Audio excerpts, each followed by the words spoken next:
समचरण सरोजम सान्द्रनीलाम्बदापं जगन्नीतं पाने मण्डनमण्डनानां तरुण तुलसीमाला गन्धर्वं गञ्जनेत्रं सदयदवलासं विठ्ठलं चिन्तयामि पाण्डुरङ्गात्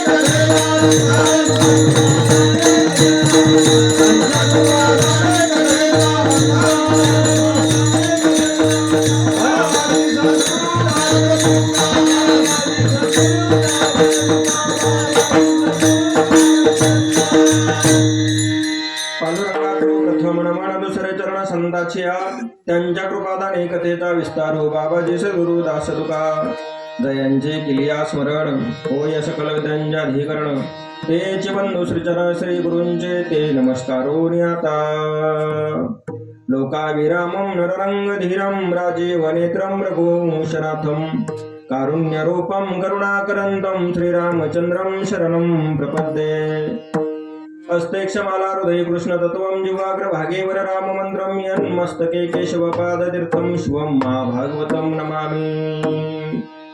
मी काळाकुसरी काहीचनेने बोलतो वचन्याचे भाविका प्रथम नमन करू गणनाथा उमाशंकराच्या सुता चरणावरती ठेवणी माथा साष्टांग्याता दंडवत दुसरे वंदू जय चतुर्णाची आत्मदावा शुद्धी पावे जय सहजा तिच्या चरणवदा दंडवत आता वंदू देव ब्राह्मण ज्यांचे पुण्य पावन प्रसन्न होते श्रोते जन तया माझे दंडवत आता नमरंग भूमिका कीर्तने उभे होते लोका टाळ मृदंग श्रोते देखा तया माझे दंडवत आईसे नमन करुणी सकळा हरी कथा बोली बोबड्या बोला मी अज्ञानी म्हणून या पुल्या बाळा चालवी सकळा रामा म्हणे विठ्ठल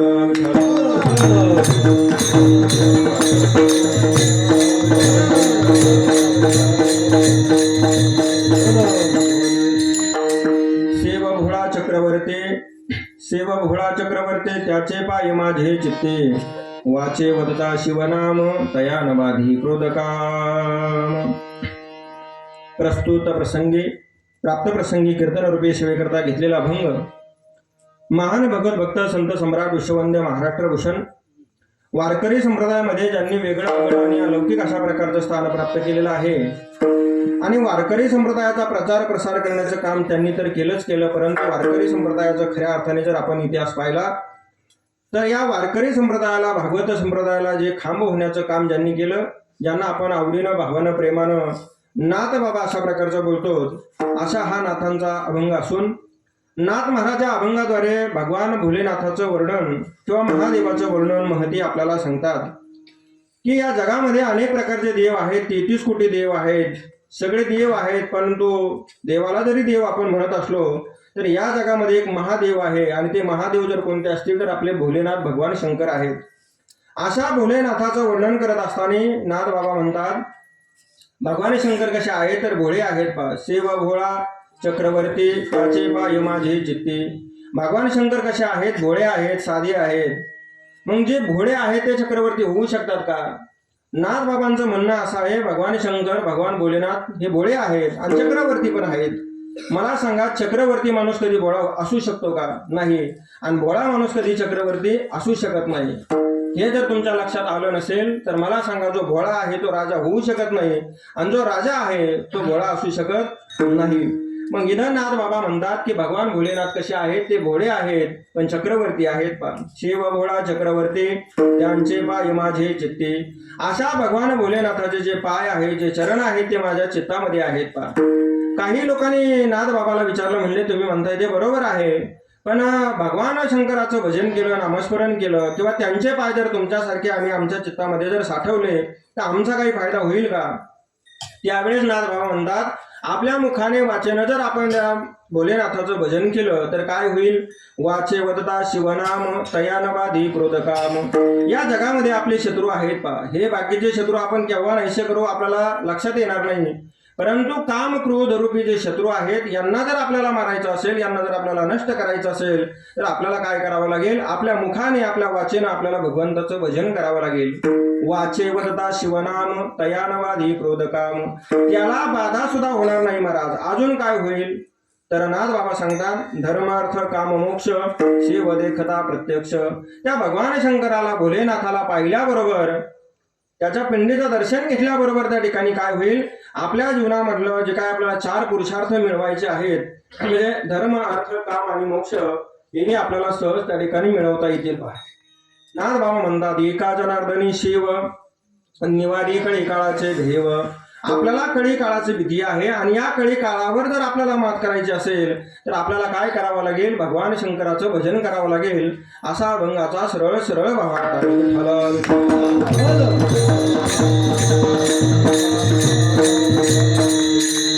अभंगाचा सरळ सरळ भावार्थ लक्षात आला आपल्याला. राहिलेल्या वेळेमध्ये या अभंगावर आपल्याला काय करायचं आहे? चिंतन करायचं आहे. असो, राहिलेली वेळ म्हणजे नेमकं कोणती? 9:30 पर्यंत, 10:30 पर्यंत, का आपण आहे तोपर्यंत? काहीच्या डोक्यामध्ये 9:30 पर्यंत आहे, 10:30 पर्यंत आहे. नाथ बाबा जगद्गुरु तुकोबराय ज्ञानोबराय म्हणतात, अभंगावर जर तुम्हाला चिंतन करायचं असेल, जीवनामध्ये जर तुम्हाला चिंतन करायचं असेल, तर तुम्हाला शरीरामध्ये जोपर्यंत शेवटचा श्वास आहे तोपर्यंत तुम्हाला चिंतन करावं लागेल. का हो महाराज, तुम्ही म्हणता चिंतन करा, चिंतन करा. तुम्ही चिंतन करता. चिंतन कशा करता करायचं?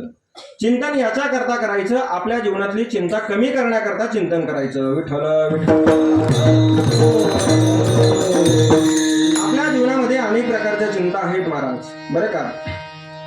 जो सजीव आहे, जो जिवंत आहे, त्याच्या जीवनामध्ये काय आहे? चिंताच आहे महाराज. सकाळी उठल्यापासून रात्री झोपेपर्यंत चिंता आहे. नवे काहीला झोपल्यानंतर सुद्धा काय आहे? चिंताच आहे महाराज. काहीला कशाची चिंता, काहीला कशाची चिंता. आपले बुद्ध बाबा सांगत असतात आपल्याला, आचे कोचे खाऊनच माणसं सावध आहेत महाराज. बरोबर आहे की नाही? म्हणजे रात्रंदिवस पाठीमागे काय लागलेली आहे? चिंता लागलेली आहे. चिता चिंता समयुक्ता बिंदू मात्रेन विशेषता सजीवम दहते चिंता निर्जीवम दहते चिता. सजीव माणसाला सर्व काळ जळते त्याला चिंता म्हणतात, आणि निर्जीव माणसाला एकदा जळते त्याला काय म्हणतात? काय म्हणतात? त्याला चिता म्हणतात महाराज. म्हणून भगवंताचं नामस्मरण अत्यंत महत्वाचं आहे. असो, गेल्या 46 वर्षापासून हा शिवरात्रीच्या निमित्तानं चालू असलेला अखंड हरिनाम नामयज्ञ 43 वर्ष झाली महाराज. खरं तर आपलं फार मोठं भाग्य आहे. अजून 2 वर्षांनी आपण 4थ्या तपपूर्ती सोहळ्याकडं, आणि अजून 4 वर्षानं आपण कोणत्या वर्षाकडं? सुवर्ण महोत्सव वर्षाकडं पदार्पण करत आहोत महाराज. काय आपलं भाग्य आहे महाराज, हे आपल्याला आपल्या डोळ्यात देखत पाहायला मिळतं. खरं तर वयाची 25 वर्ष पूर्ण केली की त्याला रौप्य महोत्सवी वर्ष असं म्हणतात. एखाद्या कार्याला 25 वर्ष झाली का त्याने ते रौप्य महोत्सवी वर्ष साजरं करावं असा त्याचा अर्थ आहे. 50 वर्ष त्या कार्याला पूर्ण झाली का त्याला सुवर्ण महोत्सव असं म्हणतात. एखाद्या माणसाला 50 वर्ष 75 वर्ष पूर्ण झाली का अमृत महोत्सवी वर्ष, 71 वर्ष पूर्ण झाली का अर्ध उदय पर्व काळ, 61 ला सुद्धा त्या ठिकाणी कार्यक्रम केला जातो. आणि एखादा भाग्यवान या जगामध्ये असा आहे का तो 100 वर्ष जगतो. एखाद्या कार्याला 100 वर्ष होतात, मग त्याला त्या ठिकाणी आपण काय म्हणतो? शताब्दी म्हणतो महाराज. 2017ला आपण जोग महाराज माऊली होते त्या ठिकाणी. जोग महाराजांची शताब्दीचा कार्यक्रम त्या ठिकाणी भव्य दिव्य उत्सवामध्ये आपण केला महाराज. आणि म्हणून या आपल्या छोट्याशा या परिसरामध्ये संगमेश्वर मंदिराच्या महादेव टेकडी या ठिकाणी बघता जवळजवळ आता 46 वर्ष पूर्ण झालेली आहे. अजून 2 वर्षांनी 4 तप होतील आणि अजून 4 वर्षांना आपल्याला सुवर्ण महोत्सवी वर्ष या ठिकाणी साजरं करायचं आहे. हा जो आनंद आहे ना महाराज, हा आनंद आपल्याला याच जन्मामध्ये याच देहामध्ये मिळणार आहे. बरोबर आहे की नाही? या काय म्हणतो आपण? याच देही याच डोळा भोगो मुक्तीचा सोहळा. आपल्याला जर मुक्तीचा सोहळा भोगायचा असेल आणि आपल्याला जीवनामध्ये आनंद प्राप्त करून घ्यायचा असेल तर अशा प्रकारचे पर्वकाळ आपण साधले पाहिजे महाराज. आज काय आहे त्याच्या अगोदर जरा थोडासा आपल्याला परिहार द्यायचा तो असा की हरिभक्तपरायण तुकाराम बाबा, वैकुंठवासी कारभारी बाबा, त्याचप्रमाणे आनंदी पंढरीचे वारकरी नारायण बाबा विधाटे, नारायण बाबा काळे, बाळकृष्ण महाराज डगे शास्त्री यांच्या कृपा आशीर्वादाने उद्धव महाराज सबलस, त्याचप्रमाणे आमचे मित्र गुरुबंधू हरिभक्तपरायण ज्ञानेश्वर महाराज सबलस यांच्या मार्गदर्शनाखाली आणि हरिभक्तपरायण वैकुंठवासी काशीनाथ बाबा यांच्या 16व्या पुण्यतिथी निमित्ताने महाशिवरात्रीच्या निमित्ताने चालू असलेला भव्य दिव्य नामयज्ञ याही वर्षी अतिशय आवडीनं प्रेमानं भावानं चालू आहे बा. खरं तर आपल्या जीवनामध्ये फार मोठे पर्वकाळ येतात, पण पर्वकाळ आपल्याला लक्षात येत नाही महाराज. आज काय आहे? बरं झालं, मला वाटलं रविवार आहे असं कोणी म्हणेल, बरोबर आहे का? आज शिवरात्र आहे. नुसती शिवरात्र नाही तर कोणती शिवरात्र आहे? महाशिवरात्र अशा प्रकारची आहे. दर महिन्याला शिवरात्र येते महाराज. कॅलेंडरमध्ये प्रत्येक महिन्याला शिवरात्र असते, परंतु ही जी शिवरात्र आहे ही महाशिवरात्र अशा प्रकारची आहे. हा पर्वकाळ आपल्या जीवनामध्ये आला म्हणजे ही भगवान भोलेनाथाची कृपा आहे बरं का. वारकरी संप्रदायामध्ये 5 प्रकारचे पर्वकाळ सांगितलेले आहेत. आपला भागवत संप्रदाय, आपला वैष्णव संप्रदाय आहे, आपला वारकरी संप्रदाय आहे आणि या संप्रदायामध्ये 5 प्रकारचे पर्वकाळ सांगितलेले आहेत. पर्व विशेष भागवत धर्मी, नृसिंह जयंती, रामनवमी, वामन जयंती, कृष्णाष्टमी, उत्तम शिवरात्र. सगळ्यात उत्तम पर्वकाळ जर कोणता असेल तर तो शिवरात्रीचा पर्वकाळ आहे. वारकरी संप्रदायामध्ये वारकऱ्याने हे 5 उपवास केलेच पाहिजे महाराज. कोणकोणते? हे आता सांगितले ते, बरोबर आहे की नाही? रामनवमी, कृष्णाष्टमी, वामन जयंती आणि नृसिंह जयंती हे 4 पर्वकाळ आहेत. पण सगळ्यात श्रेष्ठ पर्वकाळ जर कोणता असेल भागवत धर्मामध्ये सांगितलेला तो शिवरात्र अशा प्रकारचा आहे बा. आणि म्हणून आज हा जो उत्सव आहे हा आपल्या पंचकृषीपुरता मर्यादित नाही, तालुक्यापुरता मर्यादित नाही, राज्यापुरता मर्यादित नाही, नवे देशापुरता सुद्धा मर्यादित नाही. अखिल विश्वामध्ये, त्रैलोक्यामध्ये महाशिवरात्रीचा उत्सव मोठ्या आनंदाने आणि उत्साहामध्ये पार पडतो आहे. म्हणून हा पर्वकाळ आहे. जगद्गुरु तुकोबराय म्हणतात, आम्ही आमच्या जीवनामध्ये सगळे पर्वकाळ साधले महाराज. आता आपण एवढे भाग्यवान नाहीत सगळं पर्वकाळ साधायला. काही लोक म्हणतात, महाराज मी आलो असतो पण ते माझं काय नव्हतं, भाग्यात नव्हतं. अरे तुझं भाग्यातच होतं पण तू तिथपर्यंत आला नाही बरं का, असं आहे. पण जगद्गुरु तुकोबराय म्हणतात, आम्ही आमच्या जीवनामध्ये सर्व पर्वकाळ साधले महाराज. गेला अंतर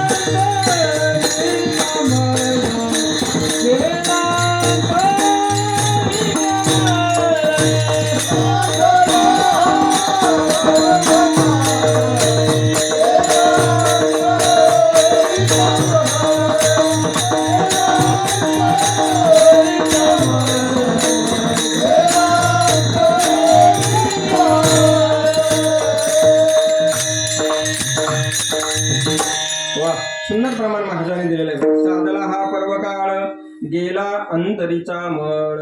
आपल्या अंतरंगामध्ये जो मळ आहे ना महाराज, तो अंतरंगातला मळ घालवण्याकरता हे पर्वकाळ आपण काय करायचे आहेत? साधायचे आहेत महाराज. म्हणून जो नामयज्ञामध्ये येतो, जो कीर्तनामध्ये येतो, जो प्रवचनामध्ये जातो, जो कीर्तनामध्ये जाऊन नाचतो महाराज, त्याचं चित्त कसं होतं? शुद्ध अशा प्रकारचं होतं. चित्त म्हणा, मन म्हणा, काय झालेलं आहे? हे मन इतकं घाणीनं भरलेलं आहे बरं का. तुमचं माझं सर्वांचं मन अतिशय घाणीनं भरलेलं आहे. मनाचे 3 दोष आहेत, मल, विक्षेप आणि आवरण. हे 3 दोष जोपर्यंत मावली जात नाही तोपर्यंत माणूस शुद्ध होऊ शकत नाही बरं. आणि हे 3 दोष जाण्याकरता 3 गोष्टीची गरज आहे. कोणकोणत्या गोष्टी? ज्ञान, भक्ती आणि वैराग्य. ज्ञान, भक्ती आणि वैराग्य एकामुळे एक दोष त्या ठिकाणी जात असतो महाराज. म्हणून जगद्गुरु तुकोबराय गाथ्यामध्ये आपल्याला सांगतात, आपलं अंतकरण जर आपल्याला शुद्ध करायचं असेल, आपलं जीवन जर आपल्याला पवित्र करायचं असेल आणि आपल्याला ज्ञानोबराय तुकोबराय सारखं या जगामध्ये आल्यानंतर आपली कीर्ती राहावी असं आपल्याला वाटत असेल तर आपण काय केलं पाहिजे? आपलं अंतकरण शुद्ध केलं पाहिजे महाराज. ज्यांनी अंतकरण शुद्ध केलं तो जगाचा मायबाप त्यांच्या हृदयामध्ये येऊन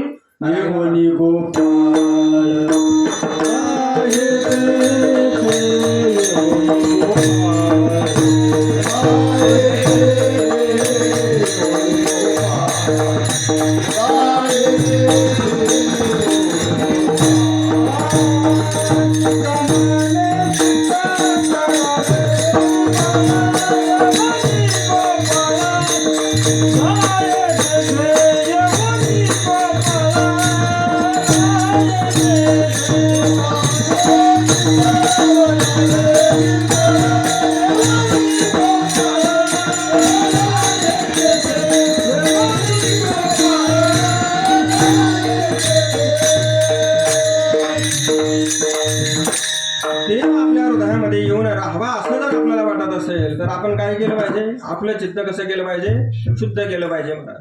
चित्त मिले तो सब मिले, नाही तो फुकट संग असं म्हटलेलं आहे बा. चित्त हे लोण्यासारखं असतं महाराज, अतिशय मऊ असतं आणि ते मृदू सबाह्य नवनीत तैसे सज्जनाचे चित्त. नाथ महाराजांचं, जगद्गुरु तुकोबरायचं, संत वामन भाऊ महाराज असतील, संत भगवान बाबा असतील, सद्गुरू आपले विठ्ठल महाराज घुले असतील महाराज, यांचं जे चित्त होतं ना अतिशय शुद्ध अशा प्रकारचं चित्त होतं.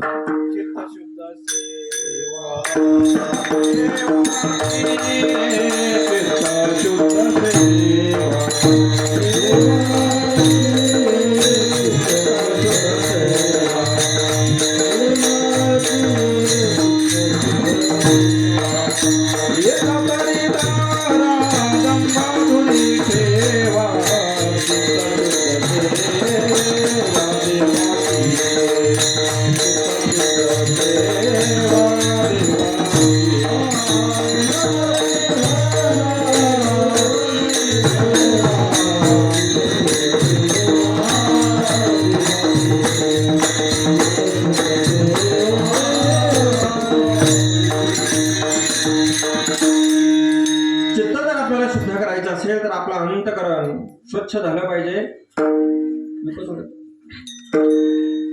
आपलं अंतःकरण काय झालं पाहिजे, शुद्ध झालं पाहिजे महाराज. त्याच्याकरता दंभ असेल, अहंकार असेल, मित्र हो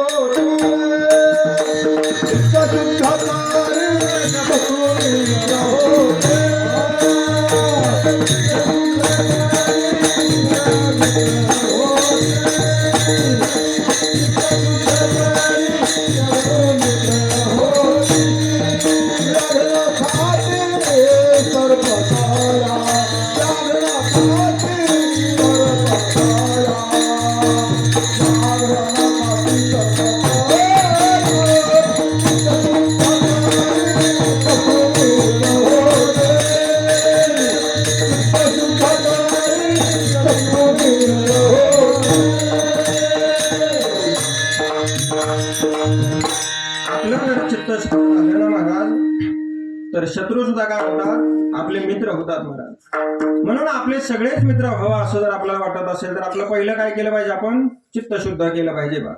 म्हणून आज महाशिवरात्रीचा पर्व काळ आहे. भगवान भोलेनाथ या महाशिवरात्रीच्या दिवशी आपल्या सर्वांना माहित आहे, आज जी घटना घडली ती हृदय परिवर्तन करणारी घटना घडली महाराज. खरं तर भगवान शंकराचं दर्शन करायचं म्हणजे 12 ज्योतिर्लिंगाचं दर्शन करायचं म्हणजे तर सावगड आहे. आता आम्ही तीर्थयात्रेला जातो, लोकांना घेऊन जातो. साधं केदारनाथला जरी जायचं म्हटलं तरी 5-25 हजार रुपये लागतात, 10-20 दिवस लागतात. आपलं शरीर चांगलं लागतं, तेव्हा माऊली आपल्याला कुठं जाता येतं, केदारनाथला जाता येतं बरं का. आणि मग तिथं जाऊन जर आपल्याला दर्शन झालं तर मग त्याचं फळ आपल्याला मिळतं महाराज. पण आपल्या शास्त्राने, आपल्या संतांनी अतिशय परमार्थ सोपा करून सांगितला महाराज. म्हणले तुम्हाला जर केदारनाथाला जाता येत नसेल, तुमचं जर तेवढी ताकद नसेल तर तुम्ही 12 ज्योतिर्लिंगाचं स्मरण करा. तुम्हाला घर बसल्या महादेवाच्या दर्शनाचा अनुभव येईल किंवा त्या ठिकाणी फळ मिळेल महाराज. सौराष्ट्रे सोमनाथंच श्रीशैले मल्लिकार्जुनम उज्जैन्या महाकारम ओंकारम ममलेश्वरम परल्या वैद्यनाथंच डांकिन्या भीमशंकरम सेतुबंधे तु रामेशम नागेशम दारुकावने वाराणसा तु विश्वेशम त्र्यंबकम गौतमी तदे हिमालय तु केदारम घृष्मेशं च शिवालय एतानि ज्योतिर्लिंगानि सायं प्रात पठेन्नर सप्तजन्म कृतं पापं स्मरणेन विनश्यति स्मरणेन विनश्यति स्मरणेन विनश्यति.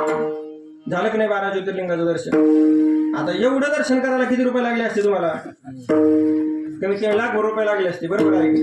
5-25 हजार मला द्यायला काय अडचण येते, बरोबर आहे. तुम्ही देणार नाहीत महाराज बरं का. काय झालंय सध्या, माणसं शहाणे माणसं येड्याच्या नदी लागली बरं का. या कलियुगामध्ये काय झालंय, ज्याच्याकडे ज्ञान आहे ना त्या ज्ञानी माणसाच्या संगतीमध्ये राहिलं पाहिजे. पण काय झालंय, शहाणे माणसं येड्याच्या नदी लागले. एका ठिकाणी येड्याचा दवाखाना, तिथं सगळेच येडे महाराज, डॉक्टर सोडून. एक येडं काय करायचं, रोज त्या भिंतीला कान लावायचं आणि डॉक्टर रोज पाहायचं ते येडं नेमकं काय करताय बा. असं करता करता काय झालं, 6 महिने झाले. डॉक्टरला असं वाटायचं येडं कधी बाहेर जाईल आणि मी तिथं काहीतरी कान लावून ऐकेल नेमकं तिथून काय ऐकायला येतंय. पण त्याला येड्या एकदा म्हणता ना, तू बाजूला सरकन मला ऐकून दे त्या ठिकाणी. ते येड्याला घ्यायचं महाराज. सध्या काही शान येड्याला भेट येत नाही, जाऊ द्या पुढे येड्याच्या नदी लागतं, बरोबर आहे. आणि मग एक दिवस येडा बाहेर गेल्यानंतर या शहाण्या डॉक्टरने काय केलं, तिथं कान लावला. कान लावल्यानंतर तेवढ्यात येडं तिकडून आलं मला आणि येड्याने विचारलं म्हणजे काय करतो. अहो काय करतो म्हणजे काय झालं, 6 महिने झालेत तू काहीतरी ऐकतो, मला काही समजून द्यायना, कळून द्यायना. 15 मिनिटं झाली म्हटली तर मी कान लावला, मला काहीच ऐकायला यायना. येड्याने त्या डॉक्टरला सांगितलं म्हणले मी 6 महिने झाले मला काही ऐकायला येईना, तुला 15 मिनिटात कसं ऐकायला येईल. बरोबर आहे. काय झालंय, माणसं शहाणे माणसं कोणाच्या नादी लागलेले आहेत, येड्याच्या नादी लागले. अरे कोणाच्या संगतीमध्ये राहावं. आमच्या जगद्गुरु तुकोबराच्या संगतीमध्ये गंगाराम मावळ नावाचा सद्ग्रस्त आला, त्याचा उद्धार झाला. नाथ महाराजाच्या संगतीमध्ये गावबा आला, गावबाचा उद्धार झाला. अरे ज्ञानोबराच्या संगतीमध्ये साधा रेडा आला, साधा म्हणजे त्या ठिकाणी त्याला काहीच करता येत नव्हतं, अशा रेड्याचा उद्धार सुद्धा त्या ठिकाणी ज्ञानोबराच्या संगतीमध्ये झाला.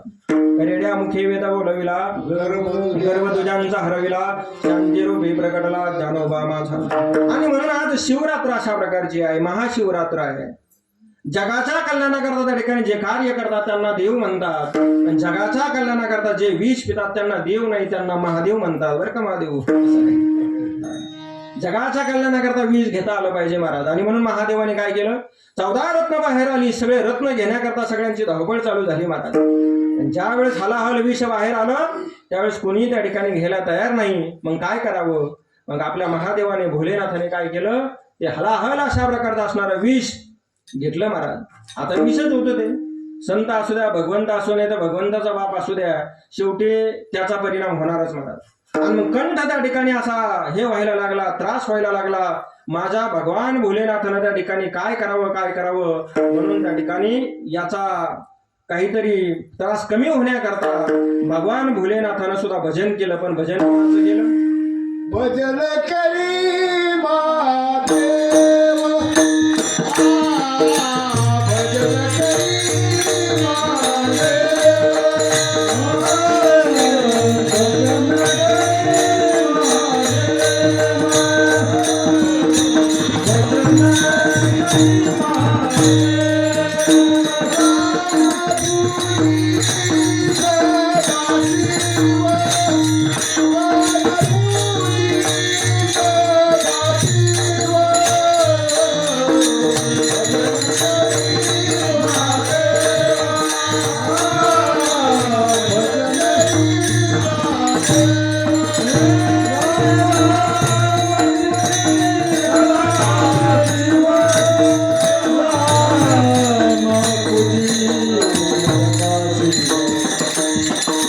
भजन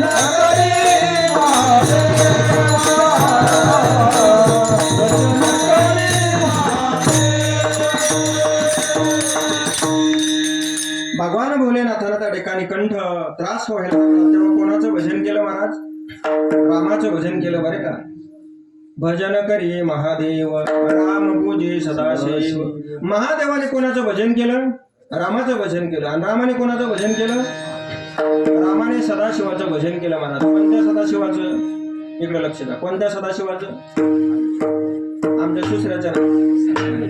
असे सदाशिव किती काय आहेत राहतो, किती काही सदाशिव आहेत महाराज.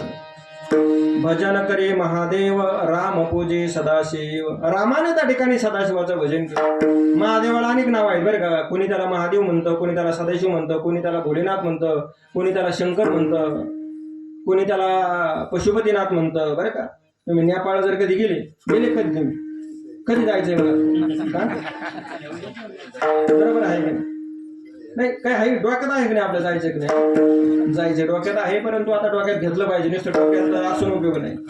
काही माणसांनी ज्ञानेश्वरी डोक्यावर घेतात महाराज, चांगली गोष्ट आहे, ज्ञानेश्वरी डोक्यावर घेतलीच पाहिजे. आणि एक जण म्हणला महाराज आयुष्यभर ज्ञानेश्वरी डोक्यावर घेतली पण परिणाम काहीच झाला नाही. मी म्हणलं डोक्यावर घेऊन काय उपयोग आहे, थोडी डोक्यात घेतली असती तर काहीतरी बदल झाला असता बरं. म्हणून आज हृदय परिवर्तनाचा दिवस म्हणजे महाशिवरात्रीचा दिवस आहे. आपल्या सर्वांना माहित आहे आज काय घडलं. असं म्हणतात एक पारधी शिकार करण्याकरता एका जंगलामध्ये गेला आणि तिथं भगवान भोलेनाथाची खाली पिंड होती, बेलाचं झाड होतं, शिकार काही भेटली नाही. आणि शिकार न भेटल्यामुळं काय झालं, तो पारधी आपला, त्याला काय माहिती बेलाचं झाड आहे, त्याला काय काही माहिती नव्हतं त्या ठिकाणी महाराज. शिकार न भेटल्यामुळे तो आपला बेलाच्या झाडावर जाऊन बसला. तेवढ्यात त्या ठिकाणी एक हरणी आली, त्याने बाण आपल्या धनुष्याला लावला आणि त्या हरणीनं सांगितलं म्हणले हे बघ तू मला काय मारू नको, मला ठीक आहे मला मारून तुझं उपजीविका होणार आहे पण मला मारू नको. कारण माझ्या घरी थोडीशी अडचण आहे, आपल्या सर्वांना कथा भाग माहिती. मी माझ्या पिलांना त्या ठिकाणी भेटून येते आणि मग तुम्हाला मार. त्या पारध्यानं त्या ठिकाणी सोडलं, परंतु काही वेळाने ती पारधीन तिथं आल्यानंतर, ती आपली हरणी आल्यानंतर त्याचं मन परिवर्तन त्या ठिकाणी झालं. रात्रभर तो पारधी त्या ठिकाणी राहिला. न कळत त्या ठिकाणी बेलाचं एक एक पान त्या ठिकाणी तोडायचा, पिंडीवर टाकायचा आणि त्याचं फळ म्हणून त्या ठिकाणी फळ म्हणून त्या शिकाऱ्याचं, त्या पारध्याचं काय झालं, हृदय परिवर्तन झालं. परमार्थ करत असताना माणसाच्या जीवनामध्ये बदल झाला पाहिजे, हृदयामध्ये काहीतरी बदल परिवर्तन झालं पाहिजे. मला सांगा, 27 वर्षाचा परमार्थ चालू आहे आणि जीवनामधला काम, क्रोध, लोभ, मद, मोह, मत्सर जातच नाही. समजायचा परमार्थ कसा आहे? डुप्लिकेट म्हणा ना महाराज, बरोबर आहे की? काय काय माणसं म्हणतात आमचा परमार्थ चालू आहे. अरे परमार्थ जर चालू आहे तर तुझ्या जीवनामधला काम गेला नाही, तुझ्या जीवनामधला क्रोध गेला नाही, तुझ्या जीवनामधला लोभ गेला नाही. लोकाला काही विचारायची गरज नाही माझा परमार्थ कसा आहे, देवाने मला काही फळ दिलं का नाही. महाराज, ज्या दिवशी आपला क्रोध, काम हे सगळं बंद होईल त्या दिवशी समजावं भगवंताची आपल्यावर काय झालेली आहे, कृपा अशा प्रकारची झालेली आहे महाराज. आणि म्हणून आज महाशिवरात्रीचा पर्व काळ आहे. बरं मला सांगा, नाथ महाराज असतील, जगद्गुरु तुकोबराय असतील, नाथ महाराजांनी कोणाचं वर्णन केलं? नाथ महाराज हे मूळ दत्त संप्रदायातले आहेत. जगद्गुरु तुकाराम महाराज हे चैतन्य संप्रदायातले आहेत. अहो, जगद्गुरु तुकोबराय विठ्ठलाचं भजन करा असं सगळ्या गाथ्यामध्ये सांगतात, पण महाशिवरात्रीचा दिवस आला तर जगद्गुरु तुकोबराय म्हणतात महादेवाचं भजन करा, कारण भगवान भोलेनाथ कोण आहे? विश्वनाथ अशा प्रकारचे आहेत. विश्वनाथ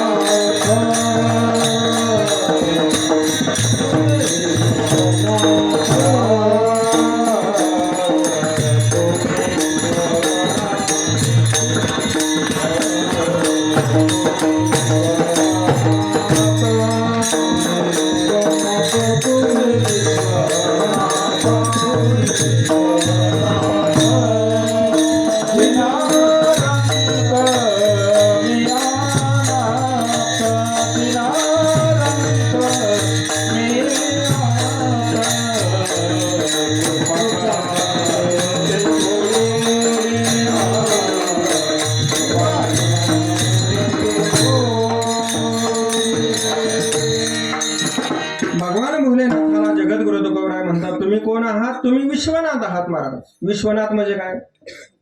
विश्वनाथ म्हणजे विश्वाचा नाथ, बरं का? जगद्गुरु तुकोबराय त्यांना विश्वनाथ म्हणतात. नाथ बाबा त्यांना चक्रवर्ती म्हणतात. चक्रवर्ती या शब्दाचा अर्थ होतो सार्वभौम, म्हणजे ज्याच्याकडे सगळं काही आहे असा तो चक्रवर्ती, बरं का?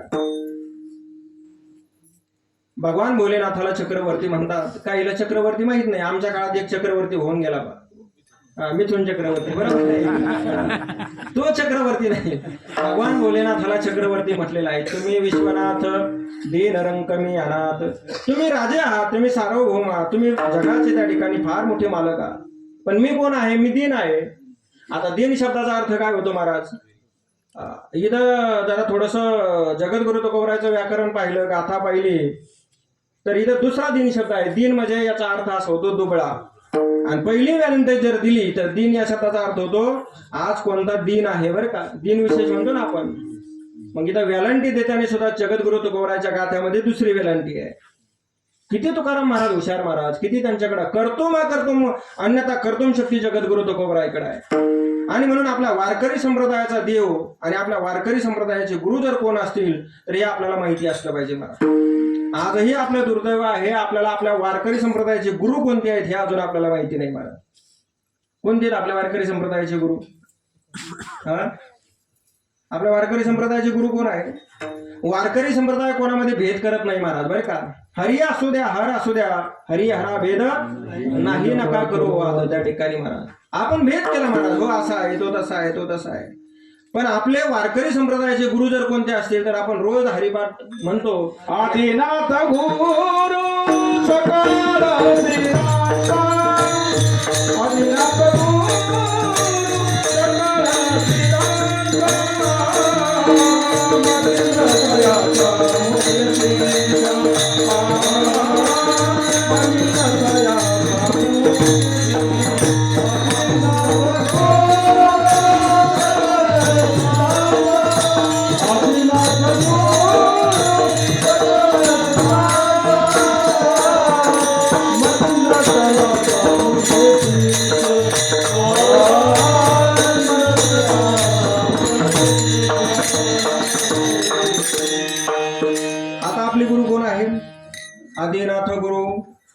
सिद्धांचा मच्छिंद्र तयाचा मुख्य शिष्य भगवान भोलेनाथाने सुद्धा पंढरीची वारी केली बरं का.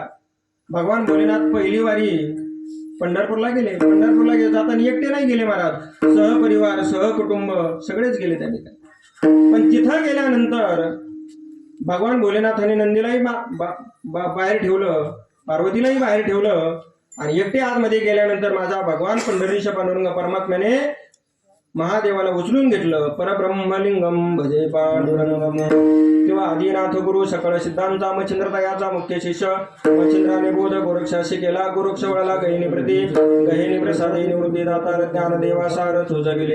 इथपर्यंत हे ज्ञान आलं. आणि मग वारकरी संप्रदायाचे गुरु आहेत भगवान शंकर आणि वारकरी संप्रदायाचा देव आहे पंढरीश पांडुरंग परमात्मा. त्या ठिकाणी माझा विठ्ठल विठ्ठल.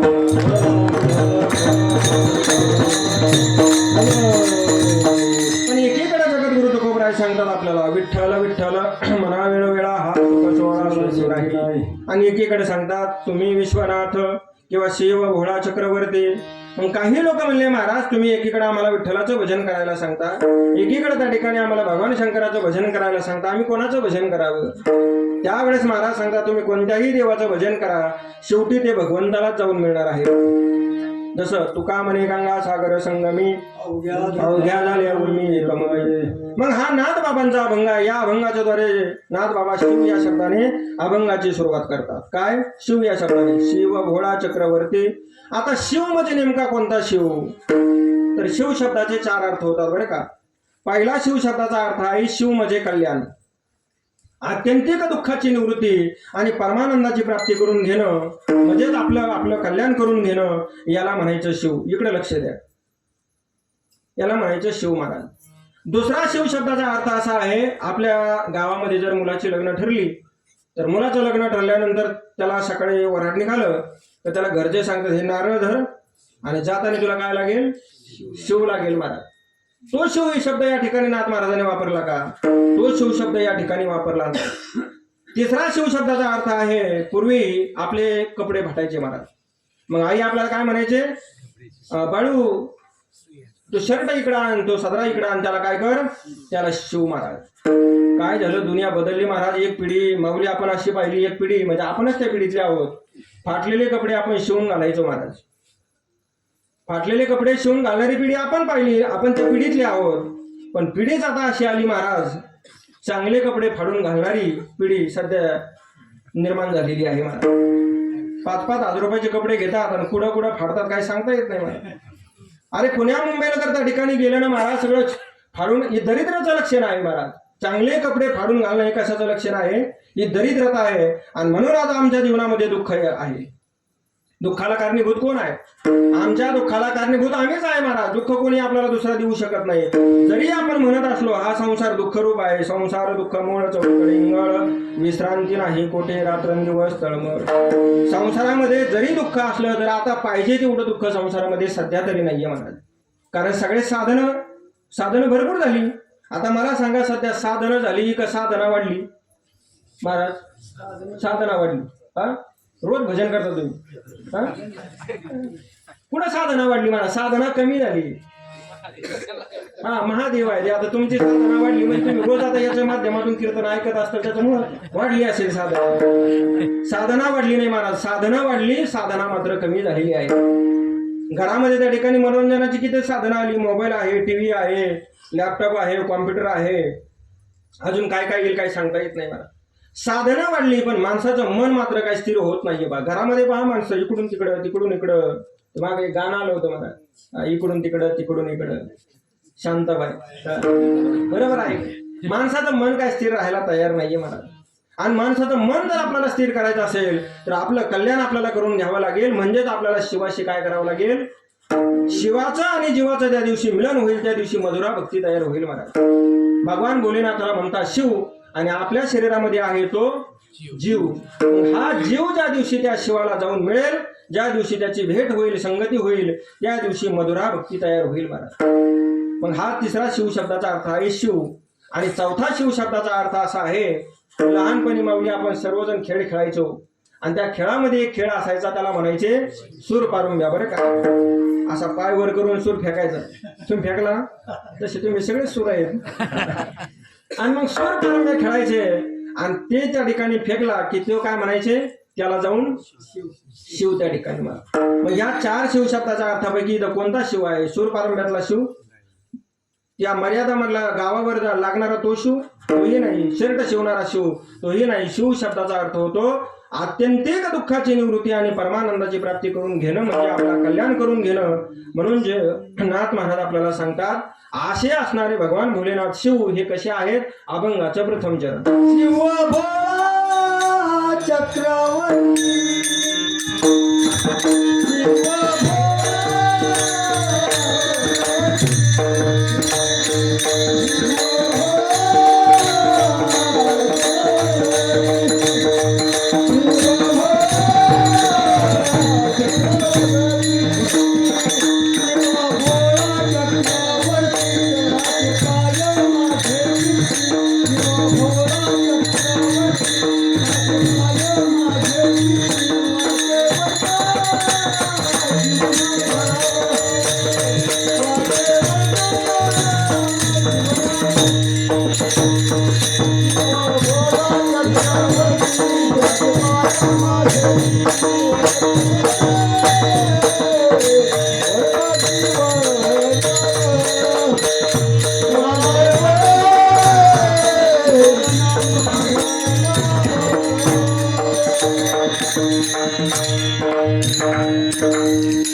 नाथ बाबा आपल्याला सांगतात असे जे भगवान भोलेनाथ आहेत महाराज, शिव आहेत, शंकर आहेत, हे कसे आहेत? भोळे आहेत आणि चक्रवर्ती आहेत. पा शिव भोळा चक्रवर्ती त्याचे पाय माझे चित्ती. नाथ महाराज म्हणतात भगवान शंकर कसे आहेत? भोळे आहेत. आता भोळा वेगळा बरं का, भोळा वेगळा आणि भोला वेगळा बरं का. आता काही माणसं म्हणतात त्यांच्या काय नातीला कोणा ते कसे येतं? भोळे आहेत भाऊ. काही माणसं म्हणतात आम्ही आपले साधे भोळे येतं. भोळा कशाला म्हणतात? जो प्रसन्न झाल्यानंतर ज्याला दुसऱ्याला किती द्यायचं हे ज्याला समजत नाही त्याला भोळा म्हणतात महाराज. काय झालं आपल्या सर्वांना माहित आहे, आपण रावणाची लंका सगळे ऐकून आहात. आता ही जी रावणाची लंका होती ही कुबेराने कोणाकरता तयार केली होती? ही महादेवाकरता त्या ठिकाणी तयार केली होती, भगवान भोलेनाथाकरता. आणि भगवान शंकर आपल्या नवीन घरामध्ये राहायला गेले. पण आपल्याकडे नवीन घरामध्ये राहायला जायच्या अगोदर काय केलं जातं? वास्तुशांती केली जाते. मग भगवान शंकराला असं वाटलं एवढी लंका कुबेराने आपल्याला दिली, एवढी सुंदर लंका आहे, आपण काय केलं पाहिजे? वास्तुशांती केली पाहिजे. मग वास्तुशांती करता म्हणले चांगला ब्राह्मण आपण बोलावला पाहिजे. मग त्या काळात सगळ्यात चांगला ब्राह्मण कोण होता? रावण होता महाराज. रावण म्हणजे 4 वेद 6 शास्त्र 18 पुराण रावणाचे मुखदगत होते महाराज. एवढा रावण विद्वान होता. आणि तरी काही लोक आजचे म्हणतात रावणाला काही समजत नव्हतं महाराज. हे आपल्याला समजत नाही, आपल्याला भ्रम झालेला आहे महाराज.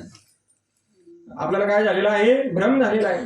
रावणाला बोलावलं आणि रावणाने यथासांग अशा प्रकारची चांगली सेवा केली, पूजा केली. आणि पूजा केल्यानंतर भगवान शंकर काय झाले?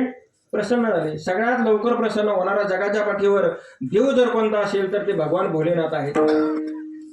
आणि मग भगवान भोलेनाथाने त्या ठिकाणी सांगितलं, म्हणले रावणा मी तुझ्यावर खूप झालेलो आहे, तुला दक्षिणा म्हणून काय पाहिजे माग. म्हटले तू जे मागशील ते मी देतो म्हटले. हे कपटीच होतं पहिली बसून.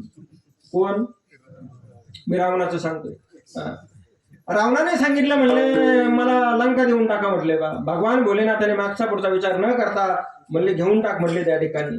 म्हणजे याला म्हणायचं भोळा. आता चक्रवर्ती म्हणजे काय? तर जो सार्वभौम आहे महाराज, सगळंच हे त्याच्याच कृपेनं चालतं महाराज. चाले हे शरीर कोणाच्या सत्ते, कोण बोलविते हरिवेन देखवी ऐकवे कनारायण तयाचे भजन चुकू नको. अशा पद्धतीनं खरंच महादेवाचा महिमा आगाध अशा प्रकारचा आहे महाराज.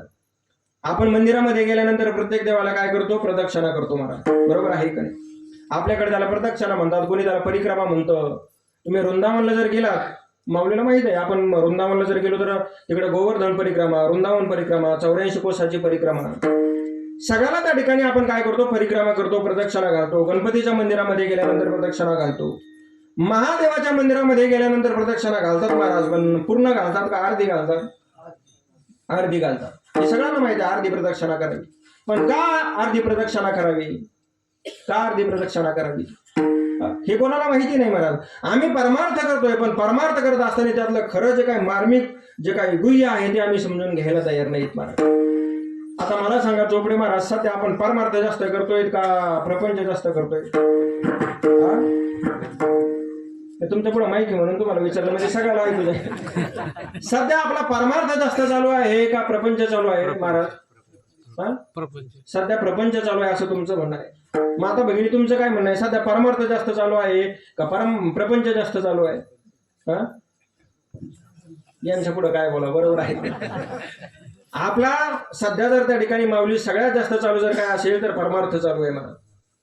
प्रपंच कमी करतोय महाराज आपण, रोज आपण कीर्तन ऐकतोय, रोज आपण त्या ठिकाणी एकादशी करतोय 15 दिवसाची, वारीला जातोय, तीर्थयात्रा करतोय, नामस्मरण करतोय, अन्नदान करतोय. मग मला सांगा आता प्रपंच जास्त चालू आहे का परमार्थ जास्त चालू आहे? आता मला परमार्थ चालू आहे. मग परमार्थ जर चालू आहे तर परमार्थ करताना महाराज धस महाराज त्याचं फळ का मिळत नाही आपल्याला? मला सांगा आता आपल्या दोघांसारखी एखाद्याची तब्येत आहे, 1-2 जणांकडे गेलो आपण, म्हणलं तब्येत झाली पाहिजे आमची. ते म्हणले असं करा तुम्ही खारीक खा. आम्ही 2-3 महिने खारीक खाल्ली. मग खारीक खाऊ नये जर माणूस बारीकच व्हायला लागला तर समजावं खारीक कशी आहे, डुप्लिकेट आहे, खारकीचा काही परिणाम होईल. तसं परमार्थ करून आमचा रोज परमार्थ चालू आहे. परमार्थ करूनही जर काही बदल होत नाही समजावं परमार्थ चुकीच्या मार्गाने चालू आहे. बरोबर आहे का? रोज परमार्थ चालू आहे महाराज, रोज परमार्थ चालू आहे. पण परमार्थ कसा चालू आहे? जसा प्रपंच करतो तसा आपला रोज परमार्थ चालू आहे. आता हे जर तुम्हाला कळवलं नसेल तर त्याचं विस्तार म्हणजे थोडं सांगतो मी तुम्हाला. प्रपंच तुम्ही कसा करता? एकमेकाच्या लग्नाला जाता महाराज, जाता का नाही माता भगिनी? मग एकमेकाकडे काहीतरी घेऊन जाता. काय घेऊन जाता? म्हणजे त्यांनी आपल्या लग्नामध्ये आहेर आणला पाहिजे म्हणून आपण काय केलं पाहिजे? आहेर घेऊन गेलं पाहिजे. त्यांच्या लग्नाला जायचं का जायचं? मग आपल्या लग्नाला कोण येईल? याला म्हणायचं प्रपंच. तसं परमार्थामध्ये सुद्धा तसंच येतात माणसं. कीर्तनाला जायचे पण आमचा काही फायदा होत असेल तर आम्ही कीर्तनाला येऊ महाराज. वारीला येतो महाराज, पण वारीला आल्यानंतर आमचा काही फायदा होत असेल तर आम्ही वारीला यायला तयार आहेत. याचा अर्थ परमार्थ चालू आहे, पण परमार्थ प्रपंचासारखा चालू आहे. आणि प्रपंचासारखा परमार्थ चालू असल्यामुळं परमार्थाचं फळ आम्हाला मिळत नाहीये महाराज. आलं का लक्षामध्ये? म्हणून आम्ही अर्धी प्रदक्षिणा करतो. का करतो? कारण महादेवाला अर्धी प्रदक्षिणा केल्यानंतर त्याला मला वाटतं शालुंका हे नाव आहे पा, जे काही महादेवाची पुढची जी काही त्याला म्हणतो ना आपण समोरची बाजू, ते अभिषेक करून जे पाणी त्याच्यातून जातं ते अतिशय तेज असतं महाराज त्याच्यामध्ये, आणि ते निश्चित मानलेलं आहे. आणि ते ओलांडून आपण त्याच्याकडून परत पूर्ण प्रदक्षिणा जर केली तर त्याचा प्रभाव आपल्या जीवनामध्ये होतो. म्हणून महादेवाला आपण काय करतो? अर्धी प्रदक्षिणा त्या ठिकाणी करत असतो महाराज. म्हणून असा भगवान शंकर, भगवान भोलेनाथ हे भोळे आहेत. कशामुळे भोळे आहेत? तर प्रसन्न झाल्यानंतर दुसऱ्याला किती द्यायचं हे ज्याला कळत नाही त्याला भोळा अशा प्रकारचं म्हणतात. म्हणून आमचे नाथ बाबा म्हणतात, शिव भोळा चक्रवर्ती त्याचे पाय माझे चित्ती. भगवान भोलेनाथाचे पाय, त्यांचे चरण माझ्या चित्तामध्ये आहे बरं का. आणि चित्तामध्ये का आहेत? महादेवाचे पाय चित्तामध्ये, संतांचे पाय चित्तामध्ये. अहो मला सांगा, ज्ञानोबराय तुकोबरायची आता वारीला आपण सर्व जातो, माऊली जातो. किती दिवस लागतात? सगळे 21-22 दिवस लागतात माझ्या अंदाजे आळंदीवरून पंढरीला जायला. मग ज्ञानोबराय तुकोबरायची पालखी निघते, सोहळा निघतो. मग त्या रथामध्ये माऊलीचे काय असतात? पादुका असतात, चरण असतात. अहो लोक त्याच्या पाया पडण्याकरता त्या ठिकाणी तुडातुडी करतात महाराज, असे रेलचेल असते. परंतु पंढरपूरला ज्या वेळेस ते येतात आणि तिथून ते चरण म्हणा, पादुका म्हणा उचलून दुसरीकडे घेऊन जातात. आणि 2-3 दिवसांनी जर रथ पुढे उभा असेल तर त्या रथाच्या सुद्धा माणसं काय करतात? पाया पडतात महाराज. का? कारण हा ज्ञानोबरायचा रथ आहे, हा जगद्गुरु तुकोबरायचा रथ आहे. पण एकदा आम्ही पंढरपूरला गेल्यानंतर पाहिलं, हजारो लोक त्याच्या पाया पडत होते. आणि संध्याकाळी सहज आम्ही त्या ठिकाणी परिक्रमा प्रदक्षिणा करायला निघालो, तेवढ्यात त्या रथावर एक कुत्र सुद्धा त्या ठिकाणी अभिषेक करत होतो मला. आलं का लक्षामध्ये? अरे हजारो लोक त्या ठिकाणी महाराजांची गाडी आहे म्हणून पाया पडतात, आणि हजारो कुत्रे असे आहेत त्या महाराजांच्या गाडीवर सुद्धा अभिषेक करतात. का? कारण त्या कुत्र्याला ते ज्ञान नाही ना महाराजची गाडी कोणाची आहे. बरोबर आहे का? कुत्र्याला कुठं माहिती आहे त्या ठिकाणी हे ज्ञानोबरायचा रथ आहे, त्याला कुठं माहिती आहे हे जगद्गुरु तुकोबरायचं रथ आहे, त्याला ते ज्ञान नाही आहे महाराज. बरोबर आहे का? आणि म्हणून ज्या दिवशी आम्हाला ज्ञान होईल, ज्या दिवशी आम्हाला त्या ठिकाणी कळेल, त्या दिवशी आमचा परमार्थ योग्य मार्गाने मार्गक्रमण झाल्याशिवाय राहणार नाही. म्हणून मी नेहमी सांगत असतो, आज्ञ लोकांचा परमार्थ जिथं संपतो तिथं शून्य लोकांचा परमार्थ चालू होतो महाराज. विठ्ठल विठ्ठल.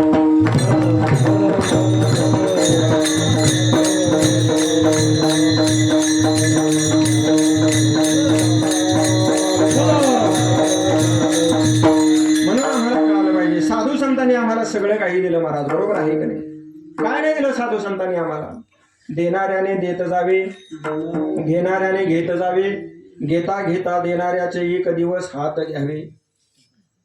अलग लक्षामध्ये देणाऱ्याने देत जावे, घेणाऱ्याने घेत जावे, आणि घेता घेता देणाऱ्याचे एक दिवस कोपऱ्यापासून तोडून हात घ्यावे, असा त्याचा अर्थ नाहीये मला. हात घ्यावे म्हणजे नेमकं काय, त्याच्यामध्ये जशी देण्याची वृत्ती झाली, त्याला जशी देण्याची वृत्ती झाली तशी आपल्यामध्ये सुद्धा एक दिवस ती वृत्ती आली पाहिजे महाराज. अरे जगद्गुरु तुकोबरायांनी जे जे आपण अशी ठावे, बरोबर आहे का नाही, सगळ्यांना सांगण्याचं कार्य जगद्गुरु तुकोबरायांनी केलं. मला सांगा, आता तुम्ही सप्तामध्ये त्याला वर्गणी म्हणूया, त्याला दान म्हणूया, हा जो काही पैसा देता, हा पैसा दिल्यानंतर तुमचा पैसा जातो का लक्ष्मी जाते? तुम्ही जागेत का सगळे? तुम्ही जे काही हे याच्यामध्ये देता, हा दिल्यानंतर तुमचा पैसा जातो का लक्ष्मी जाते? पैसा जातो महाराज, लक्ष्मी जात नाही. ती लक्ष्मी परत 1000 पटीनं आपल्याकडे येत असते महाराज. आणि म्हणून 1000 लोक दान धर्म करणारे या जगाच्या पाठीवर आहेत का?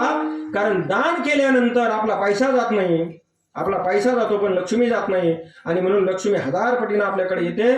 म्हणून त्याच्याकरता त्या ठिकाणी दान धर्म केला पाहिजे महाराज. आमच्या साधू संतांनी आम्हाला तेच सांगितलं. पंढरपूरचा पांडुरंग परमात्मा सुद्धा विटेवर उभा आहे. विटेवरी ज्यांचे पाऊले समान, तोच एकदा दाता. असो शिव भोळा चक्रवर्ती, त्याचे पाय माझे चित्ते. त्यांचं आचरण चांगलं आहे, त्यांचे चरण चांगले आहेत, म्हणून आपण सुद्धा काय केलं पाहिजे, त्यांची चरण, त्यांची पाय आपल्या हृदयामध्ये त्या ठिकाणी महाराज आपण गुरुचं वंदन करताना म्हणत असतो ना, ज्या ज्या ठिकाणी मन जाय माझे, त्या त्या ठिकाणी नजर रूप तुझे, मी मस्तक ठेवितो ज्या ठिकाणी, तेथे तुझे सद्गुरु पाय दोन. म्हणून कोणाच्या पायावर आपण नतमस्तक व्हावं हे आपल्याला कळालं पाहिजे महाराज. काही लोक कोणाच्याही पाया पडतात महाराज, कोणाचीही स्तुती करतात, पण हा संतांच्या पाया पडण्यामध्ये त्या ठिकाणी आपल्या जीवनाचा फायदा आहे. कारण का, दुसऱ्याचा जर आपण पाया पडलं तर आपल्या जीवनामध्ये 4 गोष्टी वाढतात. आपलं आयुष्य वाढतं, आपलं भविष्य वाढतं, आपलं बळ वाढतं, आणि आपली बुद्धी वाढते महाराज. आता मला सांगा, अंत करण्याचे किती भाग आहेत? एकदा भजन करा म्हणजे सांगतो, विठ्ठल विठ्ठल.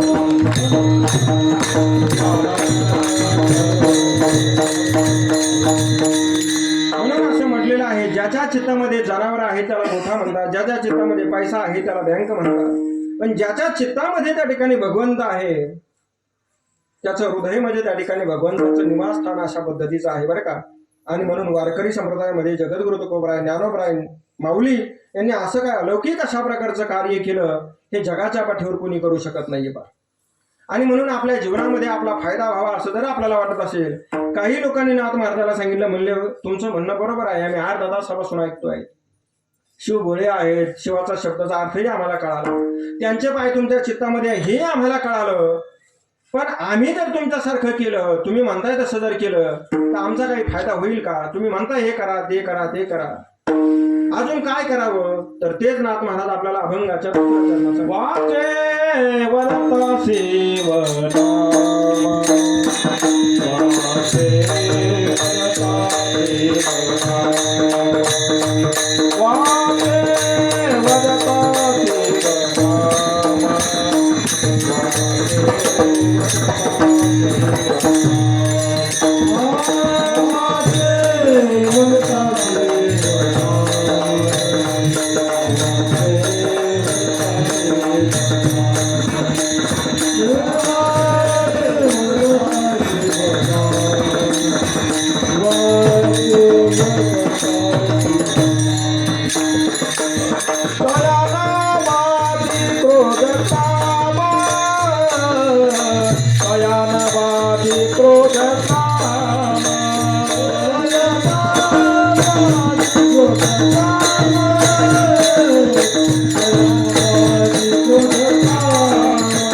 नाथ बाबा आपल्याला सांगतात, वाचे वदता शिवनाम तयान बाधी क्रोधकाम. आपल्या जीवनामध्ये हा फायदा आहे महाराज. आपले काही शत्रू आहेत, षडरिपू म्हणतात त्याला, ते आपल्या शरीरामध्ये आहेत, ते दिसत नाहीत महाराज. ते बाहेरचे जे शत्रू आहेत ना, हे आपल्याला केव्हाही यांचं काम करता येईल महाराज. हे काय लय अवघड नाही. पण आपल्या अंतरंगामध्ये बसलेले जे षडरिपू आहेत, जे 6 शत्रू आहेत, काम, क्रोध, लोभ, मद, मोह आणि अहंकार, हे 6 शत्रू आहेत. आणि हे 3 म्हणजे नरकाचे द्वार आहेत. गीतेमध्ये सांगितलेलं आहे, बरोबर आहे की नाही? काम, क्रोध आणि लोभ जे आहेत हे नरकाचे द्वार आहेत. म्हणून ज्याला नरकाला जावं असं वाटत असेल त्यांनी हे 3ही करायचं महाराज. आणि मला वाटतं याच्यामध्ये काय आता आपलं काही कमी राहिलं नाही महाराज. मी नेहमी सांगत असतो, ज्याला चांगलं जीवन जगायचं ना, त्याच्या जीवनामध्ये 3 गोष्टी कमी असल्या पाहिजे. 3 गोष्टी कमी कोणत्या?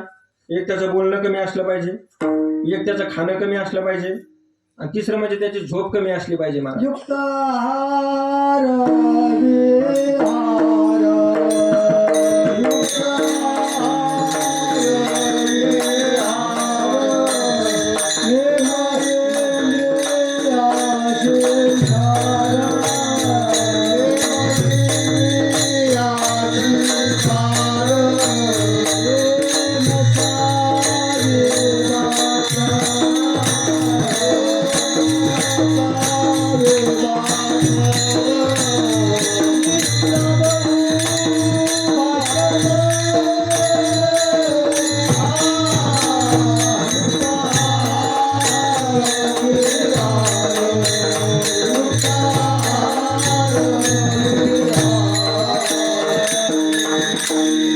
ते कमी असलं पाहिजे महाराज.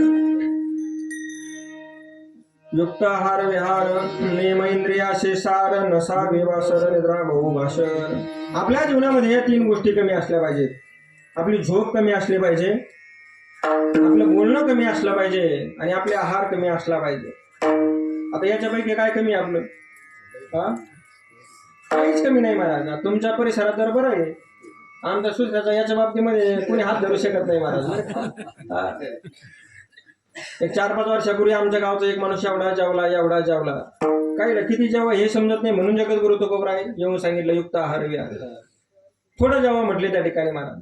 एक जण एवढा जेवला, त्याला चालता येणार, बोलता येणार. रात्रीचे 11 वाजले, म्हणजे आता काय करायचं, कोणती सेवा आहे म्हटले बा. ते म्हणले एकच सेवा, नित्य सेवा.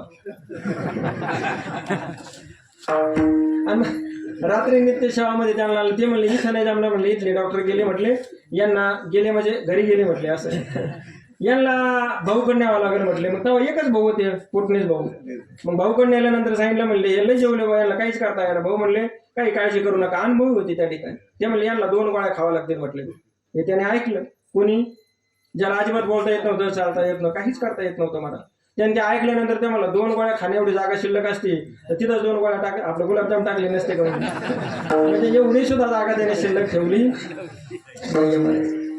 असं सांगितलं का मग लय भारी कीर्तन महाराज. बरोबर. युक्त आहार विहार, नेम इंद्रियाचे सार, नसा विवासर, निद्रा बहुभाषण. म्हणून महाराज म्हणतात, वाचे वदता शिवनाम, तया नबाधी क्रोधका. हे क्रोध फार अवघड महाराज. मोठमोठ्याला क्रोध झाला कपिल मुनीशी, बरोबर आहे की नाही? त्याने भस्म केले सागरास. अगस्त्य ऋषीला त्या ठिकाणी महाराज हे मोठमोठ्यांचं जीवन पहा, फार मोठा. येडका मदन तो केवळ पंचान. याच्यामध्ये सांगितलं ह्या कामाने कसं एकमेकाला झपाटलेलं आहे. म्हणून हे काम, क्रोध, लोभ हे जीवनामध्ये फार अवघड आहेत महाराज. काही माणसाच्या जीवनावर, ज्याच्या जीवनामध्ये काम कमी आहे त्याच्या जीवनामध्ये क्रोध जास्त आहे. ज्याच्या जीवनामध्ये क्रोध जास्त आहे त्याच्या जीवनामध्ये काम जास्त आहे. आणि ज्याच्या जीवनामध्ये हे दोन्ही नाही त्याच्या जीवनामध्ये लोभ जास्त आहे महाराज. जगामध्ये असा एकही माणूस नाही का त्याला ह्या तिघापैकी एकाने तरी ग्रासलेलं नाही असं नाहीये महाराज. प्रत्येकाच्या जीवनामध्ये काही ना काहीतरी त्या ठिकाणी. अहो आम्ही जगाला ज्ञान देतो महाराज, पण इथून तिथपर्यंत जाता येत नाही महाराज. का जाता येईल, कसं जाता येईल? अरे ज्या विश्वामित्राने एक हे जाण्याकरता किती वर्ष तपश्चर्या केली? 20 हजार वर्ष तपश्चर्या केली महाराज. तिथं 20 सेकंदामध्ये राम नाम म्हटल्यानंतर आपलं होईल महाराज. काही माणसं आपलं म्हणतात हरे राम हरे, आणि ते म्हणले लगेच माझं चांगलं झालं पाहिजे, एवढं चांगलं आहे होय म्हणतात. अरे विश्वामित्रानं 60,000 वर्ष तपश्चर्या केली. 60 वर्ष नाही बरं का, तुम्हाला ऐकायला जरा वेगळं येईल. 60,000 वर्ष तपश्चर्या केली महाराज. क्रोध जाण्याकरता 20,000 वर्ष तपश्चर्या, काम जाण्याकरता 20,000 वर्ष तपश्चर्या, आणि तेव्हा मग विश्वाचे विश्वमित्र त्या ठिकाणी झाले महाराज. म्हणून आपल्या वाचन आपण भगवंताचं काय केलं पाहिजे, काही केलं पाहिजे असं नाही. आता आम्ही कीर्तन करतो माऊली, आम्ही कथा कीर्तन करतो. मग कथा कीर्तन केल्यानंतर पत्रिकेमध्ये काय छापलेलं असतं? हरिभक्तपरायण परमपूज्य आदरणीय यांच्या अमृततुल्य वाणीतून महाराज. म्हणजे आम्ही भगवंताचं बोललो तर आमची वाणी काय झाली? अमृततुल्य त्या ठिकाणी झाली महाराज. पण ज्याने आपल्या मुखाद्वारे त्या ठिकाणी नाही त्या प्रकारचं बासगळ, बरोबर आहे का? दास मनावया नवळे रसना सैर वचना बासगळ. रात्रंदिवस जो काहीतरी वाईट बोलला, शिव्या दिल्या, त्याचं कुठं छापून आलंय का? आदरणीय परमपूज्य यांच्या अमृततुल्य वाणीतून शिव्याचा भडीमार झाला म्हणून त्यांचं स्वागत केलं जाणार आहे? असं कधीच होत नाही महाराज. अरे चांगलं तर चांगलंच होतं आणि वाईट केल्यानंतर वाईटच त्या ठिकाणी होतं महाराज. म्हणून कर्म आपल्या बाजूला ते तसंच त्या ठिकाणी येणार आहे. म्हणून ज्ञानोबरायांनी ज्ञानेश्वरीमध्ये एक सुंदर ओवी दिलेली आहे महाराज. अंतकाळाच्या टायमाला जर आपण मुखाने आणि वाचन भगवंताचं भजन केलं ना, तर ते शरीर गेल्याबरोबर त्या ठिकाणी काय होतं? त्याला देवत्व प्राप्त होतं महाराज. मने वाचा करणी जयाचे भजने देवाचे वाणी, ते शरीर जाते क्षणी देवाची झाली. ते गेल्याबरोबर त्या ठिकाणी त्याला देवत्व प्राप्त होत असतं. म्हणून आपल्या मुखाने आपण देवाचं भजन करावं. देवाचं भजन केल्यानंतर काय होईल महाराज? जगद्गुरु तुकोबराय सांगतात, तुम्ही देवाचं भजन केल्यानंतर तुम्हाला जो अवघड अशा प्रकारचा असणारा मोक्ष आहे तो तुम्हाला सहजासहजी रूपी त्या ठिकाणी मिळून जाईल महाराज. धर्मार्थ हाती नाम मुखी हाती राम मुखी राम हरी मोक्ष मुखी राम हरी मोक्ष. ऐशी सोक्ष बहुताची ऐशी सोक्ष बहुताची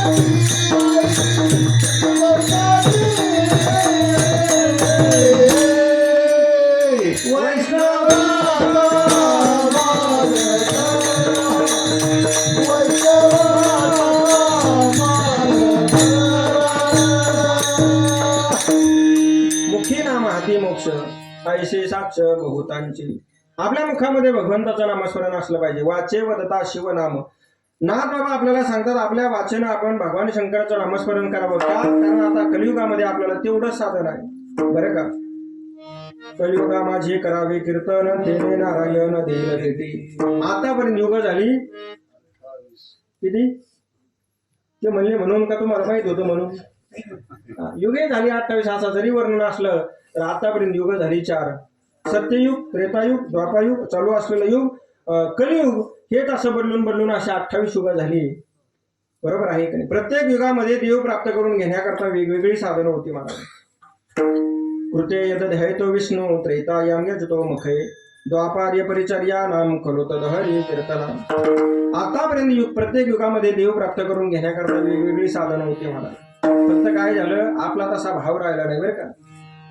आपल्याकडे तसा भाव आहे का? अहो मी एक कीर्तनामध्ये माऊली असं सांगितलं, म्हणलं देवाला प्राप्त करून घेण्याकरता, प्रसन्न करून घेण्याकरता भावाची गरज आहे. कीर्तन संपल्यानंतर 2-3 जण माझ्याकडे आले आणि ते म्हणले चांगले म्हणले आमच्याकडे सुद्धा भाव आहे. कोणता भाव लागतो म्हणले देवाला? मी म्हणलं तुमच्याकडे कोणता भाव आहे? ते म्हणले आमच्याकडे बरेच भाव आहेत. मी म्हणलं तुम्ही सांगा ना नेमकं कोणता भाव आहे? ते म्हणजे आमच्याकडे चुलत भाव आहे, सावत्र भाव आहे, सखा भाव आहे, मावस भाव आहे. मागून एका महिलेने सांगितलं म्हणजे गुरु भाव सुद्धा आहे म्हणजे आमच्याकडे. नेमका कोणता भाव लागतो देवाला? म्हणजे हे भाव दिल्यानंतर देव आम्हाला भाव देईल. या भावाची काहीच गरज नाही मला. देवाला जर कोणत्या भावाची गरज असेल तर देवाला सख्य भावाची गरज आहे, देवाला शांत भावाची गरज आहे, देवाला दास्य भावाची गरज आहे, देवाला माधुर्य भावाची गरज आहे आणि देवाला वात्सल्य भावाची गरज आहे. काही न लगे एक भावाची कारण जगात गुरु तुकोबराय शपथ घेऊन सांगतात आम्हाला कशाचीच गरज नाही. फक्त काय लागतो? भाव अशा प्रकारचा लागतो. वाचे वदता शिवनाम. आपल्या वाचेनं जर त्या ठिकाणी आपण भगवान शंकराचं रामाचं भजन त्या ठिकाणी केलं, वाचे वदता शिव किंवा राम म्हणता वाट चाली यज्ञ पाऊला पाऊली. म्हणून आपल्या वाचन काय झालंय बघा आता सध्या हा परिसर जरा बरा आहे. काय झालं ना? भगवान शंकराचं त्या ठिकाणी आपण नामस्मरण केलं पाहिजे.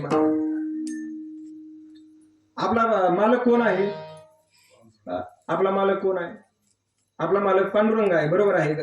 विठ्ठल आपला राजा आहे, आपला मालक आहे. आता महिला मंडळी जर विचारलं तुमचा मालक, तुमच्या मालकाचं नाव घ्या, तर त्यांना किती आनंद होतो आपल्या मालकाचं नाव घ्यायला. आपला मालक कसाही असू द्या, कसाही असू दे. काहीला उशिरा कळत मालक आपला मालक कसाही असू द्या नाही तर कसाही असू द्या त्याचं नाव घ्यायला जसं महिला मंडळीला माता भगिनीला आनंद होतो तसं आपला मालक पण निर्दिशा पांडुरंग परमात्मा आहे त्याचं नाव घ्यायला दस महाराज आपल्याला आनंद वाटला पाहिजे का नाही हा? आपण कसेही असू द्या महाराज ज्यांनी आपल्या मालकाचं नाव घेतलं ना महाराज आवडीनं भावानं प्रेमानं ज्यांनी नामस्मरण केलं त्याची चिंता भगवंताने केली महाराज आवडीने भावी हरिनाम घेशी तुझी चिंता त्यासी सर्व आहे. असं आहे आणि म्हणून भगवंताचं नामस्मरण आपण केलं पाहिजे महाराज. काय झालं एकदा एक राजा आपल्या देशाची पाहणी करण्याकरता निघाला. पाहणी करता करता करता करता तो आदिवासी भागामध्ये गेला. आदिवासी भागामध्ये गेल्यानंतर काय झालं त्याला एका भिकाऱ्याची आदिवासीची एक मुलगी दिसली. मुलगी सुंदर होती उपवर झालेली होती आणि त्या राजाचं नाव होतं हरिश्चंद्र राजा. त्या हरिश्चंद्र राजाने त्या मुलीला विचारलं म्हणले माझ्याशी लग्न करशील का. त्या मुलीने विचारलं म्हणले काय हरकत नाही म्हणले पण मला माझ्या वडिलाला विचारावं लागेल. तेव्हाचा काळ होता तो. जागेत ना सगळे याच्याकरता माऊली कीर्तन लवकर केलं पाहिजे बरोबर आहे की आता पुढच्या वर्षी 7 ते 9 करा माऊली बरोबर आहे हे काय असं लिखित नाही कुठं.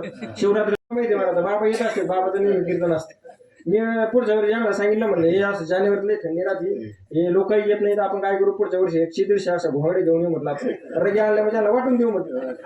ते म्हणले तसं वाटून दिलं तर थंडी वाजून म्हणलं तसं काय नाही मी बसून कीर्तन सांगत आणि तुम्ही झोपून ऐकायचं म्हणलं आता काय करा बरोबर ऐकलं तुम्ही आता एवढं काकड्यासारखे बसले कसं काय कीर्तन सांगायचं तुमच्या पुढे बरोबर ऐक ठीक आहे.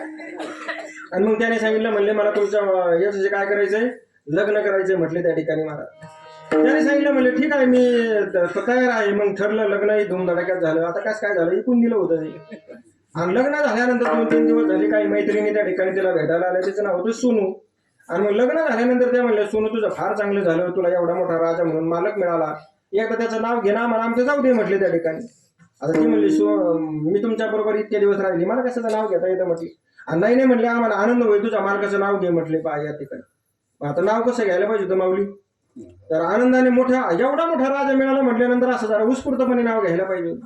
पण ती म्हणली आता काय भिकारीचीच मुलगी होती आदिवासी भागातली मुलगी होती तिनं नाव घेतलं पण ती काय म्हटली गरम गरम दूध त्यावर मऊ साय गरम गरम दूध त्यावर मऊ साय. काय लक्ष देऊन ऐकायचं मला आणि खरं तर असाच फार मर्द केला महाराज तर मला वाटतं जगाचा बाप तुम्हाला भेटल्याशिवाय राहणार नाही महाराज.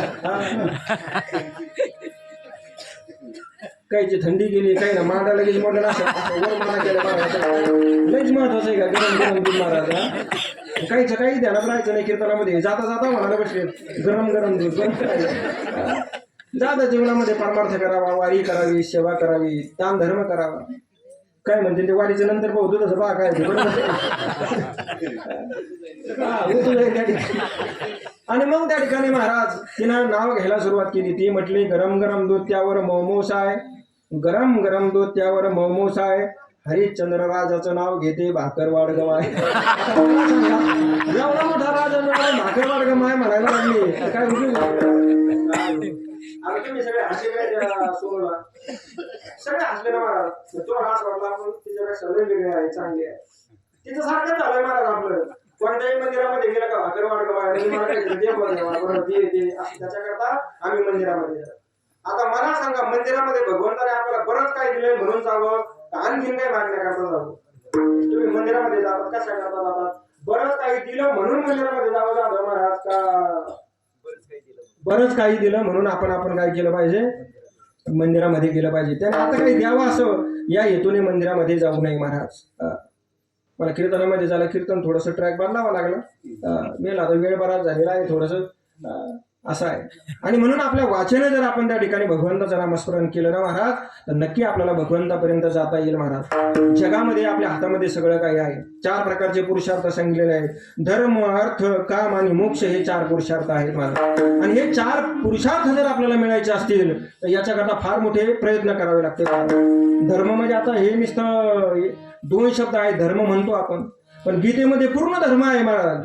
गीतेचा सुरुवात कोणत्या शब्दाने आहे धर्मक्षेत्र कुरुक्षेत्र. पहिला शब्द काय आहे धर्मक्षेत्र आणि शेवटचा श्लोक कोणता आहे मग लेचारा माऊलीला आता बरोबर आहे. सुरुवातीचं सगळं सांगितलं माऊली ते, पण ते म्हटलं पण शेवटचं नाही जमत त्यांना असं आहे.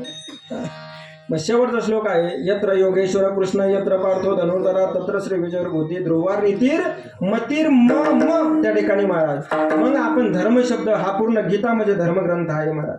आणि आपलं दुर्दैव आहे का अजूनही काही लोकांना आपला धर्मग्रंथ कोणता हे माहिती नाही. हे आपलं काय आहे, दुर्भाग्य अशा प्रकारचं आहे महाराज. असो, म्हणून धर्म जर आपल्याला कळून घ्यायचा असेल, सामान्य धर्म आहे, विशेष धर्म आहे, परमधर्म आहे, परधर्म आहे, हे सगळे धर्म जर आपल्याला कळून, आपला हिंदू धर्म महाराज हा जरी कळून घ्यायचा म्हटलं तर एवढी सोपी गोष्ट नाही.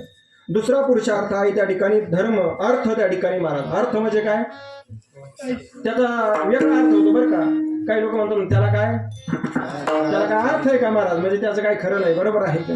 पण इथं अर्थ शब्द कोणता सांगितला, अर्थ म्हणजे पैसा. आता पैसा कमायचं म्हणजे एवढं सोपं आहे का महाराज, हा होय म्हणजे महाराज एवढं सोपं आहे का पैसा कमायचं. अहो 300 रुपये त्या ठिकाणी आमच्या माता बहिणीला दिवसभर काम करावं लागतं, तेव्हा किती रुपये मिळतात, 300 रुपये मिळतात. आम्हाला रात्रभर प्रवास करतो तेव्हा किती मिळतात, हे आमचं आम्हाला माहिती आहे. एवढं सोपं नाही ना महाराज, बरोबर आहे की नाही, ज्याच त्याला माहिती. मग अर्थही सुद्धा त्या ठिकाणी कमवणं एवढं सोपं नाही. आता धर्म, अर्थ, कामाच्या बाबतीमध्ये सुद्धा अवघड पड आणि मोक्ष तर त्या ठिकाणी मिळणं म्हणजे फार मोठं अवघड काम आहे. एक जण मला म्हणलं, महाराज काय अवघड आहे मोक्ष मिळायचं, सोपं आहे म्हटले. म्हणलं कसं काय मोक्ष मिळाल, तर मला मेल्यावर मिळतच असतो म्हटले त्या ठिकाणी. अहो मेल्यावर जर मोक्ष मिळेल असं जर कोणी म्हणत असेल तर ते अतिमूर्खपणाचं लक्षण आहे. माऊली महावैष्णव आपल्याला सांगतात, ज्ञानोबराय सांगतात, मेल्यावरी मोक्ष मिळते आईशे जे म्हणती ते अतिमूर्ख. ते अतिमूर्ख आहेत महाराज, आणि म्हणून मेल्यावर मोक्ष मिळत नसतो. म्हणून धर्म, अर्थ, काम आणि मोक्ष आपल्याला जर मिळवायचे असतील तर हे प्रत्येकाला ज्याला त्याला स्वतंत्र अशा पद्धतीचे मिळावे लागतात. आपलं लग्न झालं, आपल्या पत्नीला त्या ठिकाणी धर्म, अर्थ, काम आपण म्हणत असतो का या तिन्हीमध्ये मी तुझा सांभाळ करील, पण मोक्षाच्या बाबतीमध्ये मात्र तू तुझी स्वतंत्र अशा प्रकारची आहे. आपण लग्न करतो, लग्नामध्ये शपथ घ्यावी लागते. तुम्ही घेतली होती बाबा, हा तुम्ही घेतली होती का, जाऊ द्या आता ते ब्राह्मदेवानेच ब्राह्मण घेतली, बरोबर आहे का. आपल्या हिंदू धर्मामध्ये शपथ घ्यावी लागते महाराज, जरा लक्ष देऊन ऐका. आपल्या त्याच्याकडे लक्षच नाही महाराज, आपल्या संस्काराकडे लक्ष नाही, आपलं फक्त सत्काराकडे लक्ष आहे, आपल्या विधीकडे लक्ष नाही महाराज. त्या मुलीचं लग्न तुम्ही करता, तिला सप्तपदी महत्वाची आहे. त्या प्रत्येक पावलाला ती मुलगी त्या मुलाला वचन देत असते महाराज. काय वचन द्यायचं हेही तिला काही माहिती नाही. मुलाने शपथ घ्यायची असते, धर्मेच्या, अर्थेच्या, कामेच्या, नातीचरामी नातीचरामी नातीचरामी असं म्हणून त्या मुलीला त्या ठिकाणी तिथं ते वचन द्यावं लागतं की जे 4 पुरुषार्थ आहे, धर्म, अर्थ, काम, याच्यामध्ये मी तुझा सांभाळ करील. हे मी जेवढं मिळवलं याच्यामध्ये तुला सहभागी करून घेईल. नवऱ्याने जर लाख रुपये कमवले तर लाख रुपयाचा अधिकार त्या ठिकाणी त्या बायकोचा आहे, बरोबर आहे, ती त्याच्यावर अधिकार काढू शकते. धर्माच्या बाबतीमध्ये जर काही पुण्य केलं तर आपल्यातलं पुण्य अर्ध पुण्य कोणाला जातं, याला जातं मला. कामाच्या बाबतीमध्ये सुद्धा तसंच आहे, पण मोक्षाच्या बाबतीमध्ये मात्र तसं नाही.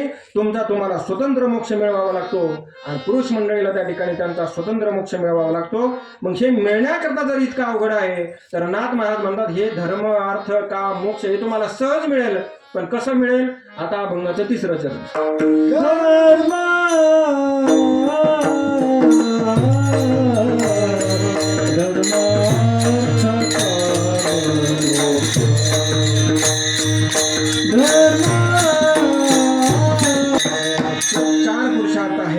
आपण काहीतरी पुरुषार्थ केला पाहिजे बरं का. धर्मार्थ काम मोक्ष शिवदे कथा प्रत्यक्ष भगवान शंकर आपल्याला पाहिल्यानंतर महादेवाची पिंड असू द्या, महादेवाचं लिंग असू द्या किंवा प्रत्यक्ष महादेवाची मूर्ती जरी पाहिली ना महाराज, आपल्याला हे 4ही पुरुषार्थ प्राप्त होतात. आपण अंतकरण शुद्ध ठेवून जर भगवंताकडे गेलो ना महाराज तर खरंच त्याचं फळ आपल्याला मिळतं महाराज. याची अनुभूती मी घेतली, माऊली आपण सुद्धा घेतली असेल. केव्हा जर तुम्ही केदारनाथला किंवा अमरनाथला जर गेलात आणि तुमच्या जीवनामध्ये घडावं त्या ठिकाणी महाराज, एक वेगळ्या प्रकारची अनुभूती आपल्या जीवनामध्ये आपल्याला मिळते बा. आपल्या गावातल्या महादेवाच्या मंदिरामध्ये गेल्यानंतरही जर आपलं अंतकरण शुद्ध असेल आणि त्या भावनेने जर आपण गेलो, श्रद्धा ठेवून जर गेलो, तर केदारनाथला जी अनुभूती येते तीच आपल्याला गावातल्या मंदिरामध्ये येते. पण त्याच्याकरता आपलं अंतकरण शुद्ध असलं पाहिजे. पण काय आहे, तुझा आहे तुझा पाशी परी तो जवळ त्याची किंमत कळत नाही महाराज, असं म्हणतात, बरोबर आहे का. जवळ त्याची किंमत आपल्याला कळत नाही म्हणून लांब जावं लागतं बा. आणि मग केदारनाथला गेल्यानंतर ज्या वेळेस तुम्ही केदारनाथला हात लावून दर्शन करता त्या दिवशी तुम्हाला प्रत्यक्ष भगवान भोलेनाथ भेटल्याशिवाय राहणार नाही किंवा ती अनुभूती आल्याशिवाय राहणार नाही. जगामध्ये देव नाही असं कोण म्हणतं महाराज? जगामध्ये देव आहे, तो आपल्याला दिसत नाही एवढंच आहे महाराज. देव आहे हृदय मंदिरे शोधले पाहे, देव नटना परी भरून उरला चराचरी, किंवा विठ्ठल तळी स्थळी भरला हरिता ठाऊ नाही उरला, आज मी दृष्टीने पाहिला विठ्ठलचे विठ्ठल. देव आहे का नाही? देव आहे का नाही? देव आहे. आता इथं आपले सगळे माणसं चांगली आहेत महाराज, म्हणून सगळे म्हणतात देव आहे.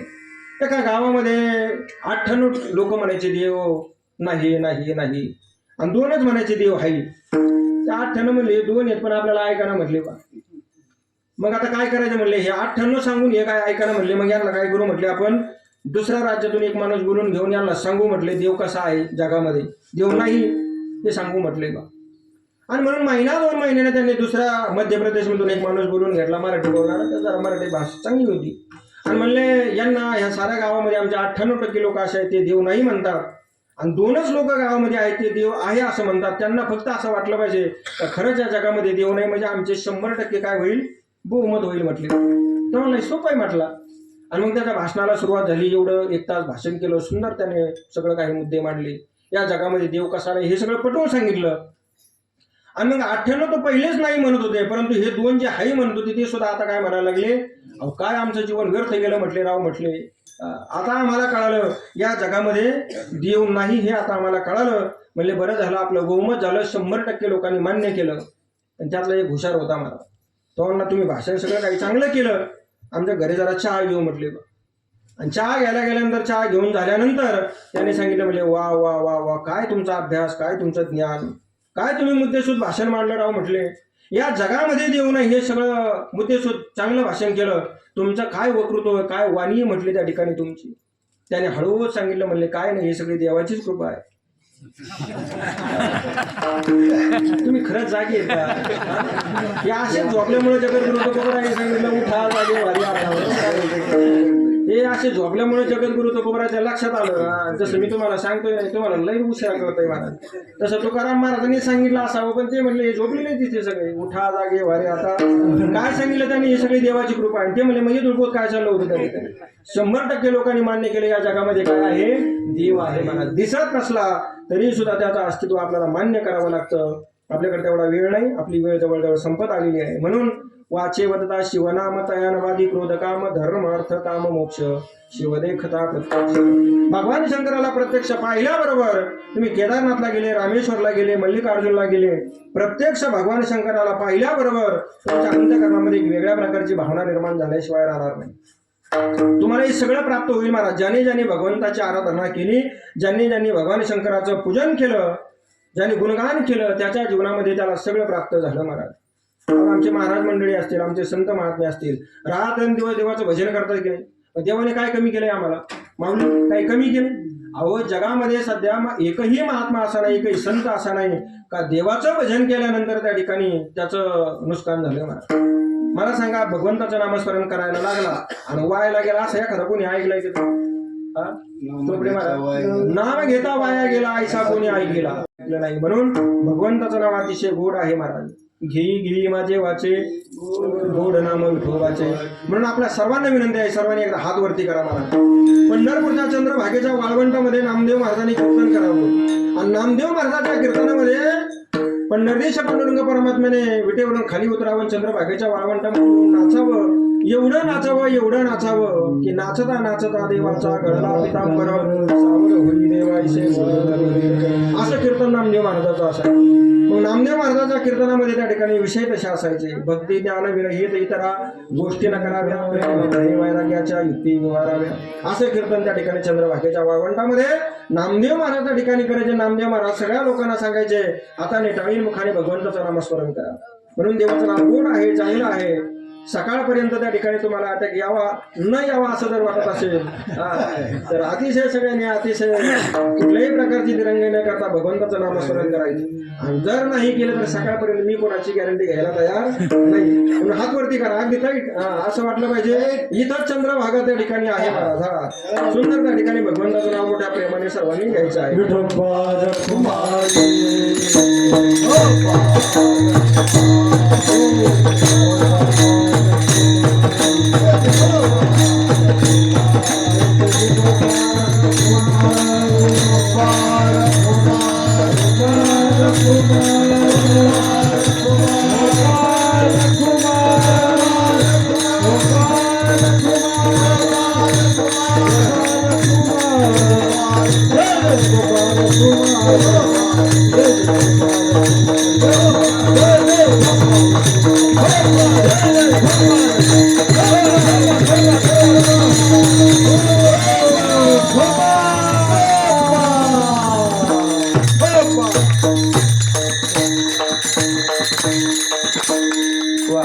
तुम्हाला धन्यवाद द्यावे तेवढे थोडेच काय घाबरतील माणसं मरणाला महाराज. याविषयी विनोदाचा भाग सोडून द्या, पण सर्वांनी अतिशय हृदयपूर्वक अंतकरणपूर्वक त्या ठिकाणी मुखाने भगवंताचं नामस्मरण केलं, हाताने टाळी वाजवली.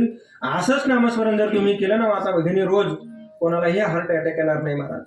कारण माऊली आजपासून म्हणजे आतापासूनच कोणाला पैशाची अडचण नाहीये महाराज. मला एखाद्याने हात वरती करून सांगावं आम्हाला पैशाची अडचण आहे, आम्ही सगळे मिळून तुम्हाला देऊ महाराज. तुम्हाला पहिलीच तुमचा चेहरा सांगते ना मला तुम्हाला कशाची गरज. तुम्ही तुम्ही खाली म्हणता असाल मला पैशाची गरज आहे, पण आम्ही चेहरे पण सांगतो तुम्हाला कोणाला कशाची गरज आहे. तुम्हाला फक्त आता आरामाची गरज आहे. बरोबर आहे. पैशाची कोणाला गरज राहिली नाही महाराज. उद्यापासून कोणाला राहणार नाही, राहू नाही महाराज. पण उद्यापासून त्या ठिकाणी तुम्हाला काही अडचण येणार आहे. तुम्हाला आरोग्याची अडचण येणार आहे, तुम्हाला समाधानाची अडचण येणार आहे, तुम्हाला सुखाची अडचण येणार आहे, तुम्हाला शांततेची अडचण येणार आहे. हे मिळणार नाही महाराज. भलेही तुमच्याकडे कोटी रुपये असू द्या, पैसे देऊन सुद्धा त्या ठिकाणी तुम्हाला हे मिळणार नाही. आणि आजही लोक कोटी रुपये देतात ना महाराज दवाखान्यामध्ये गेल्यानंतर. अहो साधा एक काटा मोडला तर लाख लाख रुपये खर्च करावे लागतात महाराज. किती खर्च करावे लागतात? लाख रुपये खर्च करावे लागतात. आपल्याकडे 10 मिनिटं आहेत अजून. एक जणाला काटा मोडला महाराज, मोडू नये तसा कोणाला काटा, पण काटा मोडतो. आणि काटा मोडल्यानंतर त्या ठिकाणी काटाचा एक स्वभाव आहे, तो काटा काय करतो? सलतो महाराज. एक जणाला काटा मोडला, काटा सलायला लागला, 2-3 दिवस झाले, काटा काही नाही गेला. गावात गेल्यानंतर तो असा लंगडत चालायचा. एक जणांनी विचारलं, म्हणले काय झालं? तो म्हणला मला काटा मोडला. काटा मोडला? हा म्हणले काटा मोडला, तो सलतोय म्हटले बा. पण ते म्हणले काटा काढ ना म्हटले त्या ठिकाणी. तो म्हणले जरा आतमध्ये आहे, तो काटा कसं काय काढावा? ते म्हणले काय नाही, दुसऱ्या काट्याने काटा काढायचा. काही माणसं काटा काढतात, पण कशाने काढतात? काट्याने काटा काढतात. मग असे बरेच माणसं आहेत. मग ते म्हणला दुसरा काटा आणायचा. मग त्याने दुसरा काटा आणला आणि दुसऱ्या काट्याने पहिला काटा काढला. आता पहिला काटा काढल्यानंतर त्याला असं वाटलं पहिला काटा जरा चांगला नव्हता, वाईट आहे. म्हणून त्याने दुसऱ्या काटाला त्याला वाटलं हा काटा चांगला आहे. त्याचं प्रेम त्याच्यावर जडलं आणि त्याने खिशामध्ये ठेवलं. आमच्यासारखा असा नेहरूचा खिसा होता. संध्याकाळी पोटभर जेवला आणि जेवल्यानंतर इकडच्या अंगावर झाला. रात्रीच्या 12 वाजता ह्या काट्याने पराक्रम दाखवला. इकडचा काटा चांगला आतड्यापर्यंत गेला. आतड्यापर्यंत गेल्यानंतर रात्री 1 वाजता बाबाने केलं, म्हणले काटा काटा काटा काटा. पोरं म्हणले तुमचा काटा तर तो बराच काढला. तुम्ही जागेत ना सगळे. म्हणला तो काटा नाही, हे दुसरा काटा आहे म्हटले. म्हणले मग आता काय? एकच शेवा. आता तुम्हाला पुढचं माहितच. रात्री 1 वाजता नित्य सेवामध्ये नेलं महाराज. ते म्हणले इथं नाही जमणार, म्हणले यांना हलावं लागेल म्हटले. पोरं म्हणले यांना कुठेही हलव म्हटले, पण यांचा काटा काढा म्हटले. बा पोरांनीच सांगितलं काटा काढा. मग पहाटे 3 वाजता त्या ठिकाणी नगरला आनंद ऋषीमध्ये नेलं. ते म्हणले इथं काय जमणार नाही म्हटले. ते नाव आनंद ऋषी आहे, पण तिथं कशाचा आनंद महाराज. आणि मग तिथून हलवलं, रुबीमध्ये नेलं. 3 वाजता त्या ठिकाणी चेक केलं, MRI केला, CT स्कॅन केला. मग सांगितलं म्हणले यांचा काटा पर आतल्या आतड्यापर्यंत गेला म्हटले. यांना 3 लाख रुपये लागतील म्हटलं. पोराने सांगितलं म्हणले 4 लाख लागू द्या म्हटले, पण यांचा काटा काढा म्हटले. बा कोणाचा? यांचा काटाच काढतो. काय माणसं काढतात वडिलाचा सुद्धा काटा, नाही काढणार नाही आज थोडीच आहे मला. आणि मग दुपारच्या 12 वाजता दुसऱ्या दिवशी त्या ठिकाणी 4 लाख रुपये दिले, मोजून दिले त्या ठिकाणी महाराज. मी तिथंच होतो. दुसरा काटा त्या ठिकाणी काढला आणि दुसरा काटा काढल्यानंतर त्या ठिकाणी त्या बाबाने 2 वाजता शुद्धीवर आल्यानंतर त्याने सांगितलं, म्हणले राम महाराज ह्या काट्यापेक्षा तोच काटा बरा आहे म्हटले. आम्ही म्हणलं बाबा हाही काटा चांगला नाही, तोही काटा चांगला नाही, काटा शेवटी काटाच आहे. अरे साधा काटा मोडला तर 4 लाख रुपये खर्च करावे लागले महाराज. साधं काही जर झालं तर काय किती रुपये खर्च करावे लागतात मला सांगा. एखाद्याने परमार्थामध्ये खर्च केला, एखाद्याने अन्नदान केलं, एखाद्याने महापंग त्या ठिकाणी घातली, त्याला कमी पडले असं त्याला कधी वाटलंय का महाराज? कधीच कमी पडलं नाही महाराज. अरे लाख लाख रुपये खर्च तुम्हाला माहित नाही. आता अयोध्येला एक जणाने, त्या कर्नाटकचा माणूस आहे, मागच्या महिन्यामध्ये 200 कोटी रुपयाची मूर्ती दान केली महाराज. रामाची सोन्याची मूर्ती. किती कोटी? 200 रुपये नाही. हा मला वाटलं तुम्हाला 200 रुपये ऐकू आलं. 200 कोटी रुपयाची मूर्ती दान केली महाराज. म्हणजे ज्याने 200 कोटी रुपयाची दान केली त्याच्याकडे किती असेल मला सांगा. ज्याच्या ज्ञानोबराच्या दारातच सोन्याचा बिंबळ आहे, मग ज्याच्या दारातच सोन्याचा बिंबळ आहे त्याच्या घरामध्ये किती असेल महाराज? मग ज्याने 200 कोटी रुपयाची मूर्ती दान केली त्याच्या घरामध्ये किती असेल? म्हणून आजपासून त्या ठिकाणी महाराज सत्पात्री दान करत जा. एखादा महात्मा आला, एखाद्या ठिकाणी सामाजिक कार्य आहे, शाळेमध्ये त्या ठिकाणी एखादं काही कार्य निघालं, काही एखाद्या मुलाला कपडे नाहीत, एखाद्याला वही पुस्तक नाही, तिथं जाऊन आपण त्या ठिकाणी ते कार्य केलं पाहिजे महाराज. आणि हे कार्य केलं जे समाधान मिळतं ते समाधान जगाच्या पाठीवर तुम्हाला कुठेच मिळू शकत नाही. म्हणून हे सप्ताह कशा करता करायचे, हे महाशिवरात्रीचे कार्यक्रम कशा करता करायचे, हे याच्याकरताच करायचे का आम्हाला आनंद मिळाला पाहिजे महाराज. आणि म्हणून धर्मार्थ काम मोक्ष शिव देखता प्रत्यक्ष वाचे वदता शिवनाम तयानवाधी क्रोध काम. शेवटी त्या ठिकाणी नाथबाबा आपल्याला सांगतात, एका जनार्दनी शिव निवारी काळाचे देव वाचे वदता शिवनाम तयानवाधी क्रोध काम. सध्या काळ फार भयानक आहे. अनेक प्रकारचे काळ आहेत. सकाळ आहेत, संध्याकाळ आहे, मध्यान्ह काळ आहे. असे काळाचे जरी प्रकार असले, एक भविष्य काळ आहे, वर्तमान काळ आहे, त्याच्यानंतर आणखीन भूतकाळ आहे. पण नाथ महाराज तिथं कोणता काळ सांगतात, एका जनार्दनी शिव. आणि निवारी भविष्य काळाचे भेव असं म्हटलंय का, सकाळचे भेव असं म्हटलंय का, मध्यान्ह काळाचे भेव असं म्हटलंय का.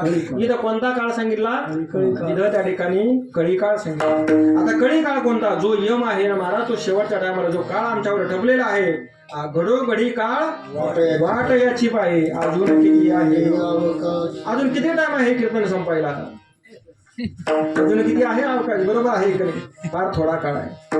अहो या जगामध्ये आपली फक्त 2 जण वाट पाहतात बरं का महादेव, दोघंच वाट पाहतात.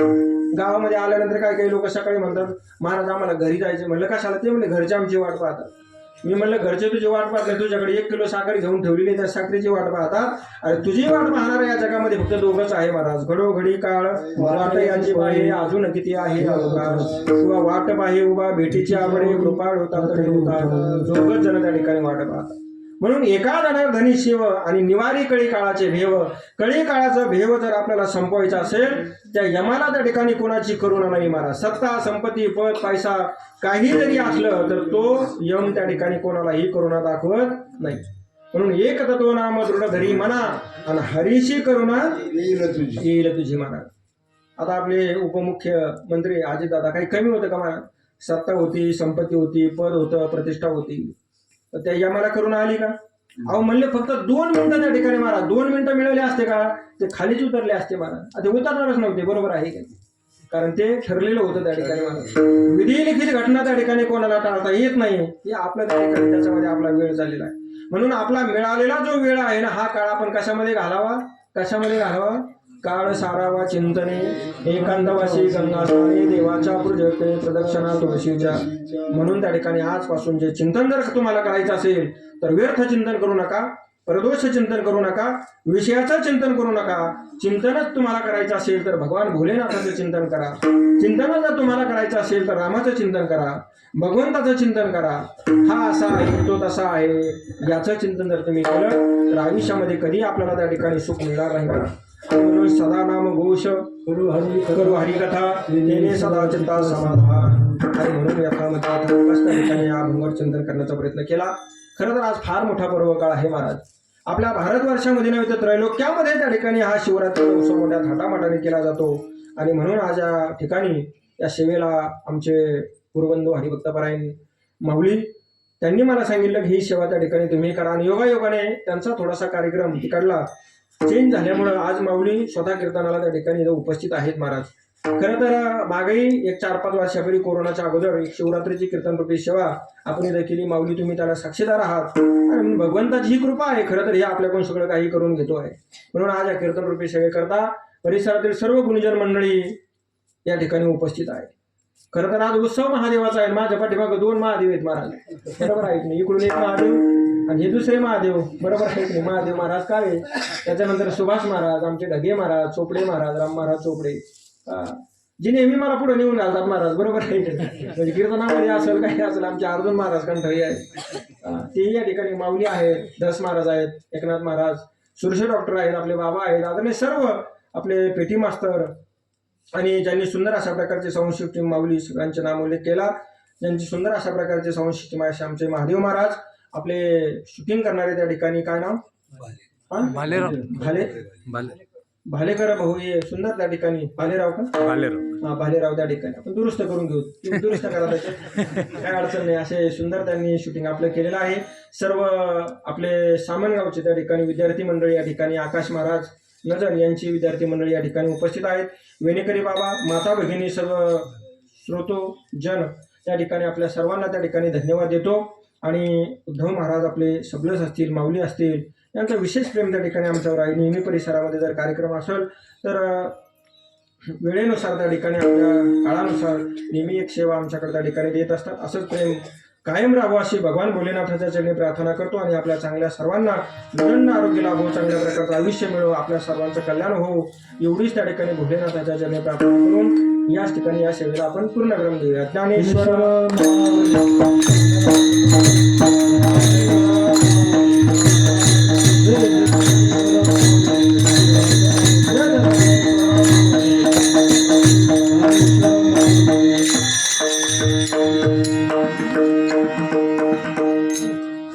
एक जनार्दनी शिव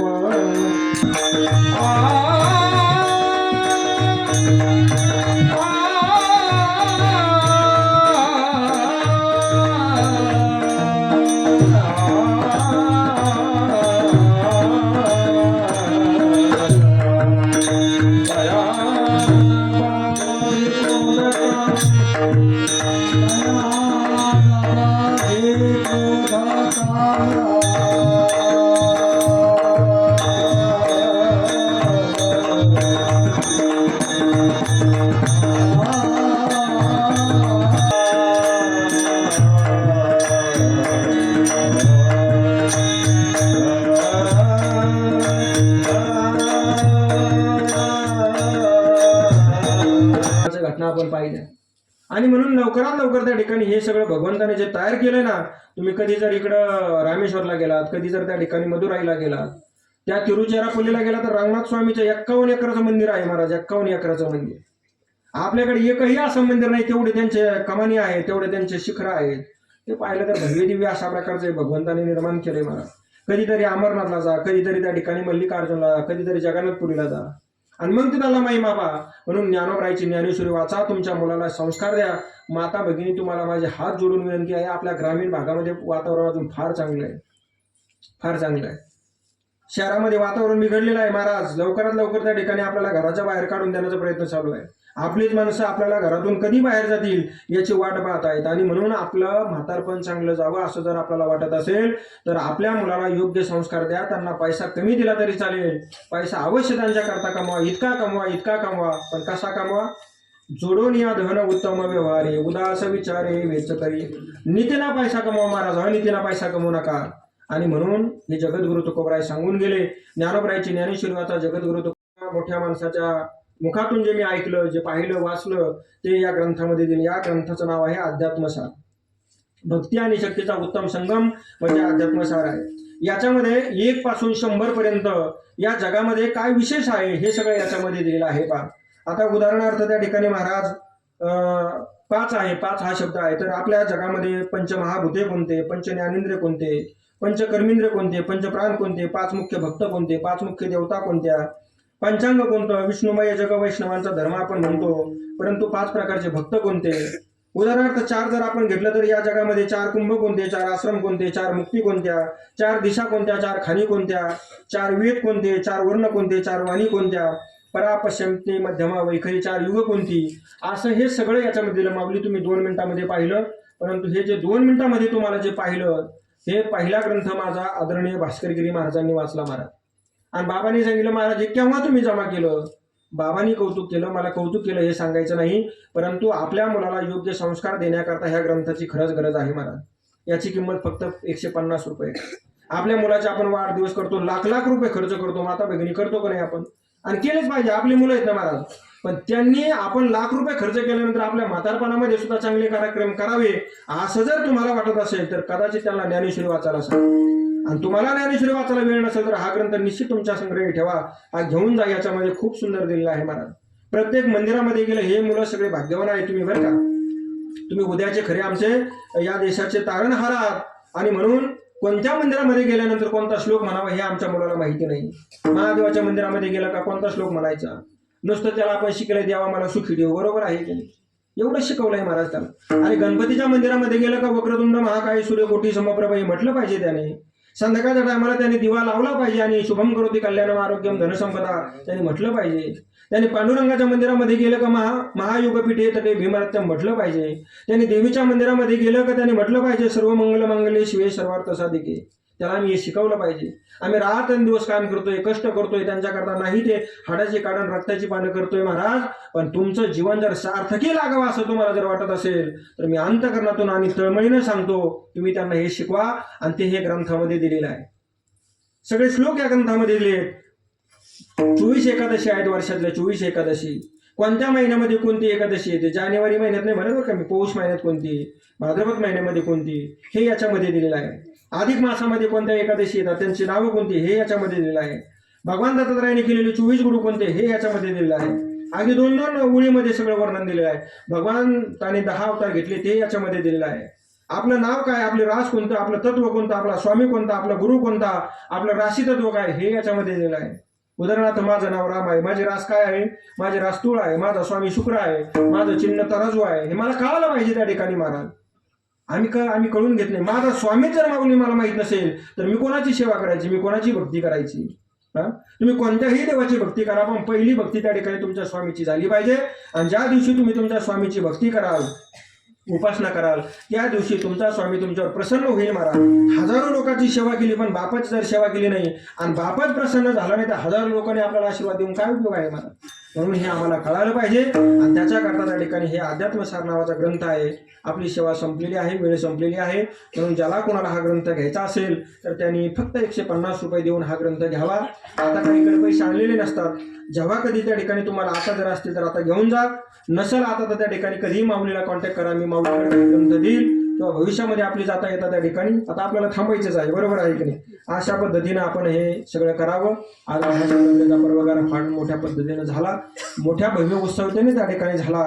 11:30 जवळजवळ वाजलेले आहेत. खरं तर कीर्तन सेवा आपली 7 ते 9 या वेळेमध्ये होते, परंतु माऊलीनं सांगितलं की आज असं ठरलेलं आहे, पुढच्या वर्षी आता तसं ठरा, बरोबर आहे की 7 ते 9 अशा पद्धतीनं हा कार्यक्रम अतिशय भव्य दिव्य देखणा करा. आणि अजून 2 वर्षांनी आपल्याला कुठं जायचंय, चौथा तपपूर्ती सोहळा अतिशय भव्य दिव्य स्वरूपामध्ये झाला पाहिजे.